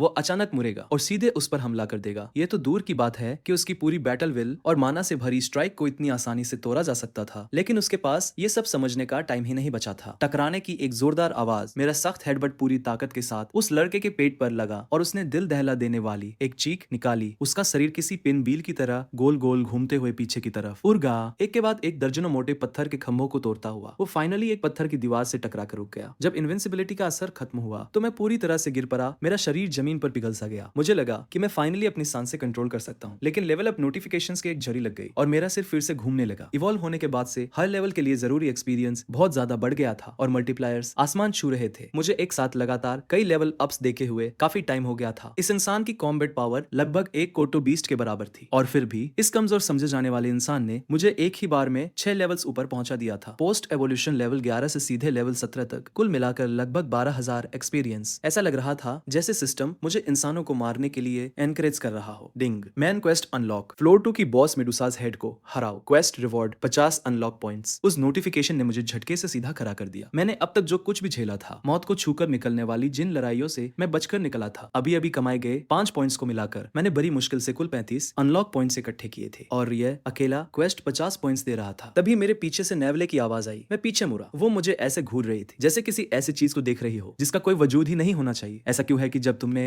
उस इंसान को मारा तो तुम्हारी सारी चोटें पूरी तरह से ठीक हो गई और तुम्हारी प्रेजेंस अचानक इतनी ड्रामेटिक तरीके से कैसे बढ़ गई? नेवला साफ तौर पर हैरान थी। किसी भी नॉर्मल लॉजिक के हिसाब से एक मॉन्स्टर की ग्रोथ किसी भी जिंदा जीव की तरह काम करती है, एकदम स्थिर और धीरे धीरे, लेकिन उसके सामने खरे इस जुवेनाइल ड्रैगन ने सिर्फ एक इंसान को मारा था और न सिर्फ उसके घाव गायब हो गए थे बल्कि उसकी पावर एक ही पल में कई गुना बढ़ गई थी। उसने ऐसा कुछ पहले कभी नहीं देखा था। उसके हैरान और डरे हुए सवालों का सामना करते हुए मैंने अपने एक्सप्रेशंस एकदम शांत रखे। तो क्या तुम यही मरना चाहती हो या मेरे साथ आकर फ्लोर 2 की बॉस को मारना चाहती हो? क्या तुम्हारा दिमाग खराब हो गया है? वह फ्लोर 2 की बॉस है। उसके एक ही जगह पर रहने का इकलौता रीजन ये है कि वो मूव नहीं कर सकती। वह तीनों एंट्रेंसेस को गार्ड करती है। फिर से कुछ समझ आया। नेवले ने मुझे अविश्वास से घूरा और एक लंबी खामोशी के बाद उसने फाइनली पूछा, मुझे मत बताना कि तुम मेडुसाज हेड को मारने का प्लान बना रहे हो सिर्फ फ्लोर 3 तक पहुंचने के लिए? मैंने शब्दों में जवाब नहीं दिया, बस मुस्कुराया और सिर हिलाया। नेवले ने अपने जलने जलने के घाव को इग्नोर किया और अपनी आवाज ऊंची की अपनी करंट स्ट्रेंथ के साथ। तुम बिना पसीना बहाए मुझे भी कुचल सकते हो। जब तक तुम मेडुसाज हेड के पास नहीं जाते, तुम इस पूरे फ्लोर पर बिना किसी रोक टोक के राज कर सकते हो। बिना किसी वजह के खुद को खतरे में क्यों डालना? म्याऊं। तुमने अभी अभी मेंशन किया था कि वे इंसान फ्लोर 2 की बॉस से लड़ रहे हैं क्योंकि वे डंजन से बाहर निकलने की कोशिश कर रहे हैं। सही कहा ना? जैसे ही मेरे ये शब्द बाहर आए, नेवला पूरी बात समझ गई। मुझे मत बताना कि तुम सच में डंजन से बाहर निकलना चाहते हो। मैं सब कुछ समझते हुए मुस्कुराया। तो और गहराई में जाना ही बाहर निकलने का असली रास्ता है। बताओ, तुम डंजन से बाहर कैसे निकलते हो? क्या तुम बातों में फंसाकर मुझसे उगलवाने की कोशिश कर रहे हो? मैं हूं। तो क्या हुआ अगर मैं ऐसा कर रहा हूँ? तुमने पहले ही मुंह से बात निकाल दी है। बेहतर होगा कि मुझे पूरी बात ही बता दो। मैं तुम्हारी मदद क्यों करूं? नेवला भड़क गई। ठीक है, मत करो। इत्तेफाक से मेरे पास एक ऐसी स्किल है जो सीधे दिमाग को एक्सेस कर सकती है। हालांकि इस प्रोसेस में काफी दर्द होता है। अगर तुम नहीं बोलोगी तो मैं खुद ही अंदर जाकर देख लूंगा। नेवले का चेहरा पीला पड़ गया। डंजन में इस तरह की स्किल्स कोई अनसुनी बात नहीं है। फ्लोर 3 के बाद से कुछ खास साइकिक टाइप के मॉन्स्टर्स इनका इस्तेमाल करने के लिए जाने जाते हैं। उसे डगमगाते हुए देखकर मैंने इसका फायदा उठाया। अगर तुम मुझे बताती हो और मेरे साथ काम करने के लिए राजी हो जाती हो तो मैं न सिर्फ तुम्हें जिंदा छोड़ूंगा बल्कि तुम्हारी हर एक चोट को हील कर दूंगा। एक हाथ से दो और दूसरे हाथ से डराओ। मुझे पता था कि ये कैसे काम करता है। मेरे पास असल में मेमोरी एक्सट्रैक्शन स्किल है, लेकिन इसकी कीमत 20 अनलॉक पॉइंट्स है। अगर मैं उन्हें खर्च करने से बच सकता तो मैं पक्का बचता। इन शब्दों पर नेवले का कान फरका। एक लंबे पॉज के बाद उसने मेरी नजरों से नजरें मिलाई, थोड़ी चौकन्नी लेकिन क्यूरियस। तुम्हारा मतलब सच में वही है? म्याऊं। मैंने अपनी छाती ठोंकी। किया हुआ वादा वापस नहीं लिया जा सकता। हमारी बातचीत के दौरान मुझे पता चला कि असल में डंजन के अंदर आने और बाहर जाने के कई रास्ते हैं। इंसान सबसे ज्यादा स्पैटियल ट्रांसफर मैजिक का इस्तेमाल करते हैं, लेकिन मॉन्स्टर्स के लिए वो मैजिक सीखना लगभग इम्पॉसिबल है। एक मॉन्स्टर्स के लिए जो डंजन में फंस गया है, बाहर निकलने का सिर्फ एक ही रास्ता है। फ्लोर 1 से लड़ते हुए पूरे फ्लोर 5 तक जाओ और एक बार जब तुम फ्लोर 5 के फाइनल बॉस को हरा दोगे तो तुम डंजन से बाहर निकलकर बाहरी दुनिया में जा सकते हो। लेवाइथन की लगभग ना हिलाई जा सकने वाली पावर के बारे में सोचकर मैं कांपने से खुद को रोक नहीं पाया। तुम्हारे चेहरे का ये लुक, क्या तुमने सच में लेवाइथन को कहीं देखा है? म्याऊं। मैंने सिर हिलाया और फिर वो सवाल पूछा जो मुझे परेशान कर रहा था। क्या तुमने ये नहीं कहा था कि डंजन का हर फ्लोर एक अलग स्पेस है, कि मॉन्स्टर्स उनके बीच अपनी मर्जी से आ जा नहीं सकते? वो रूल लेवाइथन पर लागू नहीं होता। म्याऊं। वो एक एंशिएंट गॉड का माउंट था, पूरे डंजन का सबसे पावरफुल जीव। वो डंजन के हर फ्लोर के बीच अपनी मर्जी से आ जा सकता है और उसे कोई नहीं मार सकता, उसे कोई नहीं रोक सकता। म्याऊं। वो डंजन में सिर्फ इसलिए रहता है क्योंकि वो खुद ऐसा चाहता है। तो तुम्हारा बाहर जाने का यह सपना, अगर सच कहूं तो ये एक ख्याली पुलाव के अलावा और कुछ नहीं है। म्याऊं। अपनी बात खत्म करते ही नेवले की ताकत पूरी तरह जवाब दे गई और वह हफ्ते हुए जमीन पर गिर पड़ी। उसके घाव बहुत गहरे थे और उसकी हेल्थ हर पल गिरती जा रही थी। इस हिसाब से उसकी सांसें रुकने में शायद मुश्किल से 10 मिनट बचे थे। उसे मौत के मुहाने पर झूलता हुआ देखकर मैंने सोचा और हील स्किल और कंडन सेट पर 4 अनलॉक पॉइंट्स खर्च करने का फैसला किया और नेवले की हर एक चोट को हील कर दिया। वो पलक झपकते ही जमीन से उछलकर खड़ी हो गई और अपने ही हाथों और पैरों को अविश्वास से घूरने लगी। तुमने अभी अभी क्या किया? मैं ये वादा तो नहीं कर सकता कि तुम कभी डंजन से बाहर जा पाओगी, लेकिन मैं ये वादा कर सकता हूँ कि इस फ्लोर पर तुम कभी भूखी या बिना प्रोटेक्शन के नहीं रहोगी। क्या तुम मेरे साथ चलोगी? नेवला अभी भी उस शौक से बाहर नहीं आई थी। वह बस अपने सामने खड़े उस अजीब से जीव को खाली नजरों से घूर रही थी। एक लंबी खामोशी के बाद वो फाइनली बोली, तो तुम्हारा मतलब है कि तुम मेडुसाज हेड को मारने वाले हो? मैंने सिर हिलाया। तुम्हारी ताकत सच में इंप्रेसिव है। अब तक फ्लोर 2 पर मुझे मिले किसी भी मॉन्स्टर से सबसे ज्यादा ताकतवर। ये सुनकर नेवला घमंड से फूल गई। जाहिर सी बात है म्याऊं, इस पूरे फ्लोर पर मुझसे ज्यादा ताकतवर सिर्फ वो चुड़ैल मेडुसा ही है। म्याऊं। फिर नेवले की टोन पूरी तरह बदल गई। लेकिन मैं तुम्हारे लिए अपनी जान खतरे में क्यों डालूं? म्याऊं। मेडुसाज हेड को मारो और तुम फ्लोर 2 के टॉप पर पहुंच जाओगी, इस पूरे लेवल की क्वीन। क्या ये तुम्हें अच्छा नहीं लग रहा? ये शब्द सुनकर नेवले का कान फड़का। उसने अपना सिर नीचे किया। होंठ चुपचाप उन्हीं शब्दों को दोहरा रहे थे। फ्लोर के टॉप पर क्वीन। 2 सेकंड बाद उसने अपना चमकता हुआ चेहरा उठाया और अपना जवाब दिया, ठीक है, चूंकि तुमने मेरी जान बचाई है इसलिए मैं तुम्हारी मदद करूंगी, बस इसी एक बार के लिए। वैसे क्या तुम सच में एक ड्रैगन हो या किसी तरह के कुत्ते हो? एक ड्रैगन क्यों? लगता तो नहीं। क्या तुम ये कह रही हो कि मैं एक कुत्ते जैसा दिखता हूँ? हाँ, एक छोटा काला कुत्ता, गोल मटोल पेट, सिर भी कुत्ते जैसा ही है। मैं आज से तुम्हें डॉग बॉय बुलाऊंगी। मैं बिना कुछ बोले बस उसे घूरता रहा। वैसे क्या तुम भी एक कुत्ते जैसी नहीं हो? तुमने उस इंसान को मारने से पहले उसे बुरी तरह थका दिया था, फिर मुझे वापस हील करने के लिए चोट पहुंचाई थी। जो भी हो, तुम मुझे जो चाहो बुला सकती हो। और तुम्हारा क्या? तुम्हारा नाम क्या है? मेरा कोई नाम नहीं है। डंजन के मॉन्स्टर्स के नाम नहीं होते, इसका कोई मतलब नहीं है। तो फिर ठीक है, तुम मुझे डॉग बॉय बुलाती हो, मैं तुम्हें कैटकरल बुलाऊंगा। ये सुनते ही नेवले की पूंछ जमीन पर जोर से पटकी गई। कैटकरल, ये कैसा नाम है? चलो चलते हैं। कैटगर्ल ने मेरी झूलती हुई आकृति को बत्तख की तरह चलते हुए देखा और धीरे से बड़बड़ाई, वैसे असल में मेरा एक नाम है, तुम्हें पता है? फिर वो उछलकर आगे बढ़ी और मेरे पीछे पीछे चलने लगी। कुछ ही मिनटों बाद हम फ्लोर 2 और फ्लोर 3 के बीच की बाउंड्री पर पहुंच गए। इंसानी सैनिकों को अभी भी मेडुसास हेड के साथ लड़ाई में फंसा हुआ देखकर मैंने इंतजार करने और उन्हें एक दूसरे को थकाने देने का फैसला किया ताकि मैं आसानी से शिकार कर सकूं। जब से मैं डंजन में आया था मैंने नोटिस किया था कि यहाँ के मॉन्स्टर्स को लेवल अप होने या स्किल्स का कोई कॉन्सेप्ट ही नहीं पता था। उनके उनके लिए लेवल अप होना बस जिंदा रहने का एक बाय प्रोडक्ट नतीजा है। स्किल्स जिंदा रहने के औजारों के अलावा और कुछ नहीं है, और मारना सिर्फ पेट भरने का एक जरिया है। इसलिए नेवले जैसे म्यूटेंट ब्रीड्स अलग प्रजातियों को छोड़कर ज्यादातर बीस्ट एक सिंपल रूल फॉलो करते हैं, वे जितना ज्यादा जीते हैं उनका लेवल उतना ही ज्यादा होता है। मेडुसाज हेड सेकंड फ्लोर की बॉस कम से कम 500 सालों से जिंदा है, उसमें हिलने डुलने की कोई एबिलिटी नहीं है, फिर भी वह एक फिक्स्ड स्थिर तोप की तरह अपनी जगह पर डटी हुई है, उस कॉरिडोर को गार्ड कर रही है जो सेकंड फ्लोर को थर्ड फ्लोर से जोड़ता है। कोई भी इंसान जो सेकंड फ्लोर को जीतने की कोशिश कर रहा हो और कोई भी बीस्ट जो हायर लेवल्स की तरफ बढ़ना चाहता हो, उसे उस कॉरिडोर से गुजरना ही होगा। इसलिए जब तक वह इस पोजीशन पर है, शिकार की एक कभी ना खत्म होने वाली लाइन खुद ही उसके पास आती रहती है। उन इंसानों को एक के बाद एक बिना किसी डर के मेडुसाज हेड पर हमला करते हुए देखना और फिर एक एक करके बहुत बुरी मौत मरते हुए देखना। नंबर्स के हिसाब से शुरू में ये कम से कम 200 लोगों की एक रेडिंग पार्टी हमला करने वाला ग्रुप रही होगी, और अब मुश्किल से 1 दर्जन लोग ही जिंदा बचे हैं। इंसान कितने बेवकूफ होते हैं माओ, उन्हें पता है कि वे जीत नहीं सकते, फिर भी वे यहाँ मरने के लिए आ जाते हैं। कैटल उन्हें ऐसे देख रही है जैसे कोई कॉमेडी शो एंजॉय कर रही हो। मैं अपने एक्सप्रेशंस एकदम ब्लैंक खाली रखता हूँ, उनकी जान मेरे लिए कोई मायने नहीं रखती। मैं बस ये चाहता हूँ कि वे और जोर लगाएं ताकि मेडुसाज हेड की ज्यादा से ज्यादा हेल्थ कम कर सके। उसके स्टैट्स सच में डरावने हैं, उसका पूरी ताकत के साथ सामना करना सुसाइड आत्महत्या करने जैसा होगा। इंसानों की वेव टैक्टिक्स लहरों की तरह हमला करने की तकनीकें फेल हो गई है, लेकिन मेडुसाज हेड को सच में काफी डैमेज हुआ है। आने वाले काफी लंबे टाइम तक वो फिर से इतनी कमजोर नहीं होगी, और मेरा यहाँ मौजूद हर एक इंसान को मरने देने का कोई इरादा नहीं है। जो लोग जिंदा बचे हैं वे अभी भी मेरे काम आ सकते हैं। अब तक सिर्फ 9 इंसान बचे हैं। मैं सोचने के लिए हर एक सेकंड का यूज करता हूँ, हर पॉसिबल स्ट्रेटेजी संभव रणनीति को पूरी स्पीड से अपने दिमाग में दोहराता हूँ। मेडुसाज हेड का परसेप्शन महसूस करने का स्टैट 8000 है। सरप्राइज अटैक का तो सवाल ही नहीं उठता, लेकिन सीधे सीधे सामना करना, यहाँ तक कि उसकी अभी की कमजोर हालत में भी जीतने का कोई चांस नहीं देता। आखिर में मैं अपने सारे अनलॉक पॉइंट्स कॉमेट स्ट्राइक में डालने का फैसला करता हूँ, और फिर उसकी हेल्थ बार को चीरने के लिए अपना सबसे भयानक वार करूंगा। उसके बाद मैं उसे एक लंबी और थका देने वाली लड़ाई में हराऊंगा। बस यही जीतने का इकलौता रास्ता है। मैं अपना हर एक अवेलेबल अनलॉक पॉइंट लगा देता हूँ। यह आर या पार की लड़ाई है, उस युवा नाइट के साथ मेरी लड़ाई, और उसके बाद मैंने जो कुछ भी देखा है उससे मुझे पता है कि ये इंसान मौत के डर के बिना लड़ते हैं। जब उनके पास कोई रास्ता नहीं बचेगा तो वे एक आखिरी सुसाइडल चार्ज आत्मघाती हमला करेंगे। जैसे ही मैं सोचना खत्म करता हूँ, जिंदा बचे 9 इंसान एक दूसरे को खींचकर अपने पैरों पर खड़ा करते हैं और एक साथ दहाड़ते हैं। लाल रोशनी की 9 लकीरें उस खाली गुफा में भर जाती है और अंधेरे को चकाचौंध कर देने वाली दोपहर में बदल देती है। मुझे दिख गया है, मेरा टाइम आ गया है। मैं कैटगल के साथ एक नजर मिलाता हूँ, फिर आगे की तरफ छलांग लगाता हूँ। परछाइयों में छिपते हुए मैं धीरे धीरे मेडुसाज हेड की डिटेक्शन रेंज पकड़ में आने की सीमा के एकदम किनारे तक पहुंच जाता हूँ। बैटलफील्ड पर इंसान एक के बाद एक गिरते जा रहे और अब सिर्फ 3 बचे हैं, जिनमें से एक अपने शरीर से दूसरों को बचा रहा है। आखिरी 2 इंसान फाइनली मेडुसाज हेड तक पहुंच जाते हैं, हवा में छलांग लगाते हैं और एक भाला और एक ब्लेड सीधे उसके निचले जबड़े में घोंप देते हैं। मेडुसाज हेड एक पागलों जैसी चीख निकालती है, क्योंकि उसका फिजिकल डिफेंस 0 हो चुका है। 2 कमजोर इंसानों का वो हमला एक ही वार में उसकी 1000 से ज्यादा हेल्थ खत्म कर देता है। ठीक उसी पल कैटगल अपने बीस्ट फॉर्म में उस मौके का फायदा उठाती है और रोशनी की एक सिल्वर लकीर की तरह मेडुसाज हेड की तरफ तेजी से बढ़ती है। लेकिन मेडुसाज हेड के 8000 से भी ज्यादा परसेप्शन के सामने वो अभी भी बहुत स्लो है। लगभग आधे सांपों के सिर एक पल में उसकी तरफ मुड़ जाते हैं, जैसे उन्हें पहले से ही पता था कि वो आ रही है। तो हमेशा पीछे रहने वाली ये बीस्ट सोचती है कि वह झपट्टा मारकर इनाम चुरा लेगी। परफेक्ट, मैं काफी टाइम से तुम्हें खाना चाहती थी। उस पल मेडुसाज हेड यही सोच रही थी, लेकिन जिस चीज की उसे उम्मीद नहीं थी वो इंसानों और कैटगल के अलावा एक तीसरी प्रेजेंस मौजूदगी थी। वीक पॉइंट ब्रेक एक्टिवेट होने के साथ मेडुसाज हेड की पूरी बॉडी पर कई चमकते हुए लाल स्पॉट्स दिखाई देने लगे। वे उसके फिजिकल वीक पॉइंट्स हैं। उनमें से किसी पर भी एक डायरेक्ट हिट का मतलब है मैक्सिमम डैमेज। मैं काफी टाइम से चार्ज कर रहा था। मैं फोकस करता हूँ, एक कदम आगे बढ़ाता हूँ और जमीन फट पड़ती है। मेरे चारों तरफ चट्टान के टुकड़े आसमान की तरफ उड़ते हैं। मेरी पूरी बॉडी एक तोप के गोले में बदल जाती है। मेरे रास्ते में आने वाले पत्थर के हर एक खंबे को पिघलाकर मैग्मा की नदियों में बदल देती है। लेवल 5 पर कॉमेट स्ट्राइक सारे एट्रीब्यूट्स खूबियों को उनकी वैल्यू के 4 गुना स्किल पावर में बदल देती है। एक फुल चार्ज कॉमेट स्ट्राइक सोच से भी परे पावर छोड़ती है। वह झुलसा देने वाली गर्मी और कुचल देने वाली ताकत उन सांपों को उसी जगह पलक झपकते ही चकनाचूर कर देती है। एक भयानक धमाका होता है और मेडुसाज हेड एक अजीब सी चीख निकालती है जो एक साथ चिल्लाती हुई 1000 आवाजों जैसी लगती है। वह वार उसकी खोपड़ी के पिछले हिस्से में एक गड्ढा कर देता है और वह विशाल शरीर जो 400 सालों में एक कदम भी नहीं हिला था, हवा में 100 मीटर से ज्यादा दूर उड़कर एक चट्टान की दीवार में गहराई तक जा घुसता है। मेरे पास हील करने का कोई टाइम नहीं है। मैं दूर धूल के बादलों में मुश्किल से दिखाई दे रही मेडुसाज हेड पर अपनी नजरें गड़ा देता हूँ और जब मैं पैनल पर लाल 0 हेल्थ देखता हूँ तभी मैं फाइनली राहत की सांस लेता हूँ। जिंदा बचे हुए दोनों इंसान अविश्वास से घूरते हुए सुन्न खड़े हैं। उन्हें यकीन नहीं हो रहा कि अभी अभी एक बीस्ट में उनकी जान बचाई है। हमने कर दिखाया, सेकंड फ्लोर की बॉस मर चुकी है। सही कहा कैंग, ऐसा लग रहा है कि 2 बीस्ट ने एक दूसरे को चीर कर रख दिया और हम जिंदा बच निकले। चौड़े जबड़े वाला वो उम्रदराज नाइट अपनी खुशी रोक नहीं पा रहा। तो अब हम क्या करें? जैंग जो छोटा नाइट है पूछता है। लू नाम का नाइट जोर से निकलता है और उसकी आंखों की वह खुशी धीरे धीरे खून की प्यास में बदल जाती है। चाहे जो हो जाए, एक बीस्ट ही होता है। ये ड्रैगन टाइप का बीस्ट छोटा है, लेकिन मैं उसके कोर से निकल रहे प्रेशर को महसूस कर सकता हूँ। अगर इसे बढ़ने दिया गया तो यह पूरी इंसानियत के लिए एक खतरा बन जाएगा। ये कहते हुए लुओ जमीन से एक टूटी हुई तलवार उठाता है और लंगड़ाते हुए उस कमजोर कैंडल ड्रैगन की तरफ बढ़ता है। हम कभी इस नर्क से जिंदा बाहर नहीं जा पाएंगे, लेकिन मेडुसाज हेड और इस ड्रैगन दोनों को मारना यह उन लोगों के लिए सबसे बड़ा तोहफा होगा जो हमारे बाद आएंगे। जैंग एक पल के लिए हिचकिचाता है, लेकिन फिर भी वही जमीन से एक हथियार उठा लेता है। मैं उनकी हर एक बात सुनता हूँ। जिस थाली में खाते हैं उसी में छेद करते हैं। इन इंसानों पर इस कहावत से बेहतर और कुछ सूट नहीं करता, लेकिन मुझे इससे कोई फर्क नहीं पड़ता क्योंकि यह हमेशा से मेरे प्लान का हिस्सा था। कॉमेट स्ट्राइक ने मेरे स्टेमिना की आखिरी बूंद तक निचोड़ ली थी। इस हालत में रिकॉर्ड ठीक होने का सबसे फास्ट तरीका लेवल अप होना है। इंसान कमजोर होते हैं लेकिन एक्सपीरियंस पॉइंट से भरे होते हैं। वैसे भी मैं रिकवर होने के लिए उन्हें मारने ही वाला था। अगर उन्होंने थैंक्स बोला होता तो मेरी इंसानियत की वजह से शायद मैं ऑकवर्ड अजीब फील करता। उनका ये धोखा मेरे लिए इससे बेहतर और कुछ नहीं हो सकता था। लेकिन जैसे ही वे दोनों नाइट्स हमला करने के लिए आगे बढ़ते हैं और मैं काउंटर जवाबी हमला करने के लिए तैयार हूँ। जिस चट्टान की दीवार में मेडुसाज हेड अभी कुछ पलों पहले टकराई थी, वहां से एक कान फाड़ देने वाला धमाका होता है। वो बाहर की तरफ फटती है और एक बहुत बड़ा सांप लोगों को बीच से 2 टुकड़ों में काट देता है। मैं उस सांप को तुरंत पहचान लेता हूँ। ये मेडुसाज हेड के सांप वाले बालों में से एक है और उसी पल मुझे सब समझ आ जाता है। इसीलिए मेडुसाज हेड को मारने के बाद भी मेरे एक्सपीरियंस पॉइंट्स बिल्कुल ऊपर नहीं गए। हर तरफ से सांपों की फूफकार करीब आने लगती है। इस डंजन में मैंने जो सर्वाइवल इंस्टिंक्ट्स बनाए हैं वे तुरंत एक्टिव हो जाते हैं। एक ड्रैगन का पंजा सीधे सीने के आर पार हो जाता है। लेवल अप पूरा हुआ। मेरी हालत एक ही पल में वापस एकदम पीक पर आ जाती है। ये क्या हो रहा है? म्याऊं, क्या मेडुसाज हेड पहले ही नहीं मर गई थी? ये सांप अभी भी जिंदा कैसे है? मेरे सिर में एक सिहरन सी दौड़ जाती है। मुझे अभी अभी कुछ समझ आया है। हमारे साथ खेल खेला गया है। वह इंसानी सिर का आकार सिर्फ एक धोखा था। असली शरीर वे सैकड़ों सर्पेंट डेमन्स हैं जिनसे उसके बाल बने हैं। वो खोपड़ी तो बस एक हब है, कनेक्शन और रिजनरेशन का एक नोड। अभी सैकड़ों सर्पेंट डेमन्स 2 ग्रुप्स में बन जाते हैं। आधे मेरी तरफ आते हैं, आधे कैटगरल के पीछे जाते हैं। वे इतने सारे हैं कि हर पल हर एंगल से हमला कर रहे हैं। और सबसे बुरी बात, वे सभी सैकड़ों सर्पेंट डेमन्स एक ही जीव माने जाते हैं। उनमें से मुट्ठी भर को मारने से कोई फर्क नहीं पड़ता, लेकिन एक रास्ता है। मैं आराम से एक सर्पेंट डेमन को फाड़ कर टुकड़े टुकड़े कर देता हूँ। फिर कैटगर की तरफ देखता हूँ। अपनी फुर्ती के फायदे के बावजूद वो सिर्फ 5 या 6 को ही काट पाई है। मुझे पता है कि अगर ऐसा ही चलता रहा तो हम लड़ते लड़ते खत्म हो जाएंगे। मैं कैटगर्ल को अपनी आंखों से करीब आने का इशारा करता हूँ। इस रूप में मेडुसाज हेड की कॉम्बैट पावर बहुत ज्यादा ऊपर चली गई है, लेकिन उस खोपड़ी वाले कनेक्टर के बिना उसने अपना रीजनरेशन और मैजिक रेजिस्टेंस भी खो दिया है। सारे सर्पेंट डेमन्स का सफाया करने के लिए एक wide range area tech. Medusa's head को हमेशा के लिए मारने के लिए बस इतना ही काफी है। और इत्तेफाक से मेरे पास बिल्कुल वही स्किल है, वाइड ड्रैगन ब्रेथ। ये सबसे पावरफुल ऑफेंसिव स्किल है जिसके साथ हर ड्रैगन पैदा होता है जो अपने आसपास की हर चीज को भारी एरिया डैमेज देती है। कॉमेट स्ट्राइक के साथ मिलकर ये सारे पर्सनल स्टैट्स, हेल्थ और माना को रॉ अटैक पावर में बदल देती है। इसका नुकसान यह है कि इसे यूज करने के बाद मैं मौत के कगार पर पहुंच जाता हूँ। जब तक कि कोई और रास्ता न बचे मैं कभी भी इस मूव का इस्तेमाल नहीं करूंगा। कैटगर्ल अब मेरे पास है। जैसे ही वो मुझ तक पहुंचती है मैं उसे ड्रैगन के पंजे से थप्पड़ मारकर दूर कर देता हूँ, जबकि मेरे चारों तरफ 200 से ज्यादा सर्पेंट डेमन्स हर तरफ से करीब आ रहे हैं। मैं अपने पैर जमाता हूँ, एकदम रुक जाता हूँ और अपना जबरा पूरा खोलता हूँ। एक ही पल में गुफा के हर कोने में नीली लपटें फूट पड़ती है। 200 से ज्यादा सर्पेंट डेमन्स को रिएक्ट करने का मौका भी नहीं मिलता। वे उस धधकती हुई गर्मी में पूरी तरह निगल ले जाते हैं, लेकिन उन सांपों को जलकर राख होते हुए देखकर मुझे बिल्कुल भी राहत महसूस नहीं होती, क्योंकि जब वो हीट वेव फाइनली खत्म होती है तो मुझे अभी भी मेडुसा की मौत से कोई एक्सपीरियंस नहीं मिलता। जैसे ही मैं ज्यादा होती हुई सावधानी के साथ अपने आसपास स्कैन करता हूँ, एक सुनहरा सर्पेंट डेमन चट्टानी फर्श से फूटकर बाहर आता है। उसके जबड़े खुले हुए हैं और वो सीधे मेरे माथे के बीचों बीच निशाना लगा रहा है। वो इतनी तेजी से मूव करता है कि मुझे मुश्किल से उसकी बस एक परछाई ही दिख पाती है। मेरी अभी की हालत में एक डायरेक्ट हिट का मतलब सीधे मौत होगा, लेकिन एकदम आखिरी सेकंड में कैटगर जो चट्टानों के पीछे थी अचानक खुद को आगे फेंकती है और अपनी बॉडी से मुझे कवर कर लेती है। हड्डी टूटने की एक भयानक आवाज आती है जब वो सुनहरा सांप कैटगर्ल के हाथ को जोर से जकड़ लेता है, जिससे उसके पहले से ही बहुत कम हेल्थ पॉइंट सिंगल डिजिट्स में आ जाते हैं। दर्द को बर्दाश्त करते हुए कैटगर्ल अपनी बची खुची पूरी ताकत लगाकर उस सांप को 3-4 टुकड़ों में फाड़ देती है और उन्हें हवा में उड़ा देती है। मैं देखने के लिए ट्रुथ एक्टिवेट करता हूँ और ये जानकर शौक रह जाता हूँ कि यह मेडुसाज हेड का कोर बीस्ट था। इससे भी ज्यादा यकीन न करने वाली बात यह थी कि मुझे इस बेवकूफ सी बिल्ली ने बचाया था। मैं उसकी टूटे हुए हाथ को घूरता हूँ। सच में बहुत कंफ्यूज हूँ। तुमने मुझे क्यों बचाया? किसी भी लॉजिक से सबसे सही मूव यह होता कि तुम कोर बीस्ट को मुझे मारने देती और फिर खुद उस कोर बीस्ट को खत्म कर देती। कैटगर्ल का चेहरा पीला पड़ गया है, लेकिन वह जबरदस्ती स्माइल करती है। क्या हमारी डील नहीं हुई थी? मैं हम इस चीज को एक साथ मारने वाले थे। मैं 2nd फ्लोर की बॉस बनूंगी, तुम 3rd फ्लोर पर चले जाओगे। और सबसे बड़ी बात, तुमने पहले मुझे बचाया था। ऐसा हो ही नहीं सकता कि मैं तुम्हें मरने दूं। म्याऊं, उसकी ये मासूम बातें मुझे हंसी के करीब कुछ फील कराती हैं। इंसानों और उनके उस ठंडे धोखे के बारे में वापस सोचते हुए ऐसा लगता है कि इंसानों के सबसे ऊपर होने के मेरे उस पुराने भरोसे के बारे में मुझे सीरियसली दोबारा सोचना पड़ेगा। मैं चलकर मेडुसाज हेड के बचे हुए हिस्से के पास जाता हूँ, उसकी खोपड़ी को अपने पैर के नीचे कुचलता हूँ, टुकड़ों को उठाता हूँ, उन्हें अपने मुंह में डालता हूँ, 2 बार चबाता हूँ और निकल जाता हूँ। नोटिफिकेशन, मेन क्वेस्ट 50% पूरा हुआ, अनलॉक पॉइंट्स मिल गए, करेंट लेवल 20 तक पहुंच गया, एवोल्यूशन कंडीशंस पूरी हो गई है। कंप्लीशन की आवाज सुनने के बाद ही मैं फाइनली अपनी टेंशन छोड़ता हूँ और जमीन पर गिर पड़ता हूँ और जोर जोर से हांफते हुए लंबी सांसें लेता हूँ। उसी टाइम कैटगर्ल खुशी से पागल होकर अपनी बाहें मेरे चारों तरफ लपेट लेती है और अपना चेहरा मुझ पर ऐसे रगड़ती है जैसे कल हो ही ना। मुझे यह कहना पड़ेगा कि कैटगर्ल का ह्यूमन फॉर्म ऊपर से काफी इंप्रेसिव है। मैं सबसे पहले उसकी चोटों को ठीक करने के लिए कंडेंस सेट और हील यूज करता हूँ। फिर मैं मेडुसाज हेड के साथ आसपास देखता हूँ। 3rd फ्लोर का रास्ता पूरी तरह से खुला है, लेकिन जैसे ही मैं कॉरिडोर में कूदने वाला होता हूँ, कैटगर्ल बोल पड़ती है। उसके चेहरे पर साफ झिझक दिख रही है। हम कितनी कमाल की टीम है, अगर तुम यही रुक जाते तो 2nd फ्लोर पर हमें कोई नहीं रोक पाता। मायू वो रुकती है जैसे उसे कोई आइडिया आया हो, उसका चेहरा लाल हो जाता है और वो अचानक बोल पड़ती है, तुम सुपर स्मार्ट हो और मैं सुपर स्ट्रांग हूँ। मैं 2nd फ्लोर की क्वीन बनूंगी और तुम मेरे रॉयल स्ट्रेटेजिस्ट बनोगे। मैं थोड़ा हैरान हूँ, मुझे नहीं पता कि इस बिल्ली के दिमाग में ऐसा कुछ ख्याल कैसे आया। मैं कंधे उचकाता हूँ। जो भी हो, मुझे हमेशा से नीला आसमान और गर्म धूप ज्यादा पसंद रही है। यह कहकर मैं आगे कदम रखता हूँ और सीधे कॉरिडोर में कूद जाता हूँ। कैटगर्ल मेरे पीछे आने की कोशिश करती है, लेकिन मेरी आवाज पहले ही नीचे के रास्ते से ऊपर आ रही होती है। 2nd फ्लोर पर अब ऐसा कुछ नहीं बचा है जो तुम्हें नुकसान पहुंचा सके। फिर मिलेंगे कैटगर्ल। दूसरों के लिए 3rd फ्लोर का कॉरिडोर किसी डेथ सेंटेंस जैसा हो सकता है, लेकिन मेरे लिए यह आजादी का इकलौता रास्ता है। अगले ही सेकंड मुझे अपने फैसले पर पछतावा होता है। 1st फ्लोर एक पथरीली गुफा थी, 2nd फ्लोर एक कीचड़ से भरा अंडरग्राउंड गड्ढा था, लेकिन मैंने जो कभी नहीं सोचा था वह यह है 3rd फ्लोर बर्फ का एक बहुत बड़ा खुला हुआ वर्ल्ड है। जहां तक नजर जाती है, रफली 150 डिग्री के टेम्परेचर के साथ सिर्फ बर्फ और सफेदी के अलावा कुछ नहीं है। मैं जल्दी से 2nd एवोल्यूशन ऑप्शंस खोलता हूँ। एक नजर डालते ही मेरी आंखें फटी रह जाती है। पहली 3 चॉइसेस पहले जैसी ही हैं, लेकिन मेरी हैरानी का ठिकाना नहीं रहता जब एक चौथा ऑप्शन सामने आता है। Minor eyes dragon, extreme cold conditions में रेयर रेड ब्लड लाइन, जो कॉन्शियसनेस की गहराई में हीट सोर्सेस के लिए एक इंटेंस ऑब्सेशन से ट्रिगर होता है। एक लो probability evolution path, innate skill, eyes attribute immunity. ठंड से अपनी हेल्थ को खत्म होते देखकर मैं बिना एक पल सोचे माइनर आइज ड्रैगन चुन लेता हूँ। बिल्कुल पहले की तरह टूस की जानी पहचानी चाइम्स के साथ एवोल्यूशन पलन झपटते ही खत्म हो जाता है। मेरी बॉडी से आखिरी ब्लैक वायलेट स्केल भी गिर जाता है, लेकिन जैसे ही मैं इस एवोल्यूशन से मिले स्टैट गेन्स को चेक करने वाला होता हूँ, ठीक ऊपर से एक जानी पहचानी चीख सुनाई देती है।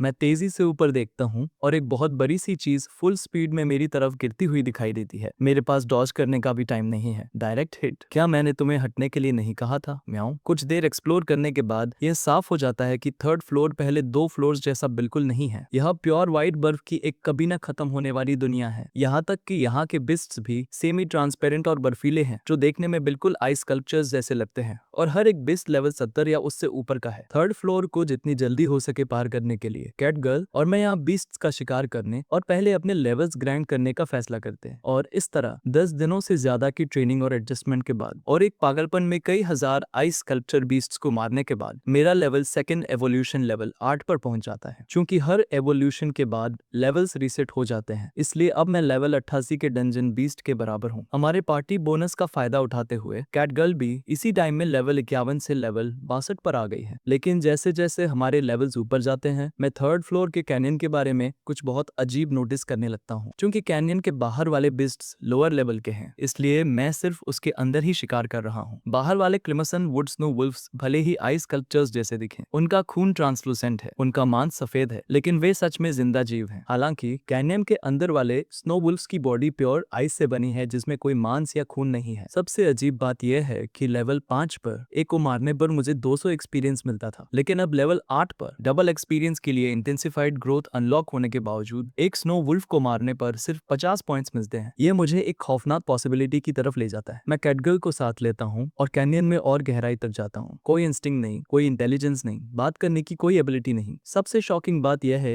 कि कैनियन के अंदर गहराई में मुझे एक इंसान मिलता है जिसकी पूरी बॉडी बर्फ की बनी है। यह मेरे शक को और भी पक्का कर देता है, और चूंकि कैनियन के बिस्ट में कोई भी कमजोर बिस्ट नहीं है जो पीछे छूट गया हो, इसलिए इन सबके पीछे जो जीव है वह ओवरवेलमिंगली पावरफुल होना चाहिए, जो लगभग पक्के तौर पर 3rd फ्लोर का बॉस आइस फिनिक्स है। कैटगर्ल और मैं पूरे 3 दिनों तक आगे चलते हैं, समन्ड पपेट्स को लगातार मारने से। मैं 2nd एवोल्यूशन लेवल 11 पर पहुंच जाता हूं, जबकि कैटगर्ल लेवल 75 पर आ जाती है। लेकिन लेवल अप होने से तुम्हारी बॉडी रिस्टोर होती है, दिमाग नहीं। कैटगर्ल, जिसने मुश्किल से ही आराम किया है, हर कदम पर लड़खड़ा रही है। मेरी तो बस हो गई। म्याऊं, क्या हम प्लीज थोड़ा ब्रेक ले सकते हैं? थर्ड फ्लोर का बॉस बस आने ही वाला है, उसे मारने के बाद आराम करेंगे। अगर तुम थक गई हो तो तुम यहाँ रुक सकती हो, तुम्हारी स्पीड के हिसाब से तुम 1 घंटे के अंदर मुझ तक पहुंच जाओगी। यह सुनकर कैटगर्ल मुंह बनाती है। वह साफ तौर पर मुझे अकेला नहीं छोड़ सकती, इसलिए वह दांत पीसती है और आगे चलती रहती है। डॉग बॉय, तुम कुछ दिनों से थोड़ा अजीब बिहेव कर रहे हो। म्याऊं, तुम बॉस को मारने पर इतना क्यों तुले हुए हो? क्योंकि मैं जल्दी लेवल अप होना चाहता हूँ। लेवाइथन को मारकर इस नर्क से बाहर निकलना चाहता हूँ। मेरे रीजन सिंपल हैं। मैं चाहे जो भी बन जाऊं, अंदर से मैं अभी भी एक इंसान ही हूँ। मुझे एक शांत और पीसफुल लाइफ चाहिए। यह डंजन कभी मेरी जगह नहीं था। कैटगर्ल को देखकर लगता है जैसे वह कुछ कहना चाहती है। तभी आगे जाकर कैनियन एक बहुत बड़े खुले मैदान में बदल जाता है। मेरे कदम रुक जाते हैं। तुम क्यों रुक गए? म्याऊं, क्या तुम्हें थर्ड फ्लोर का बॉस मिल गया? कैटगर्ल भी वहीं देखती है जहां मैं देख रहा हूँ। वहां एक खुले मैदान में एक बहुत बड़ा आइस फिनिक्स बर्फ के एक घोंसले के बीचों बीच बिना हिले बैठा है, जैसे वह शुरू से हमारा ही इंतजार कर रहा हो। Target ice Phoenix, level 176, type player near superior beast, breeding value exceptionally high. यह यकीन करना मुश्किल है कि यह सिर्फ थर्ड फ्लोर का बॉस है, लेकिन सिर्फ नंबर्स अपने आप में कोई मायने नहीं रखते। यही तय करते हैं कि कौन जीतता है और कौन मरता है। मैं आगे कदम बढ़ाता हूँ। मेरी हैरानी का ठिकाना नहीं रहता जब आइस फिनिक्स पहले बोलती है, तुम मेरी शांति भंग करने क्यों आए हो? चूंकि वो बात करने के लिए तैयार है, मैं भी जवाब देता हूँ। फोर्थ फ्लोर का रास्ता तुम्हारे घोंसले के ठीक नीचे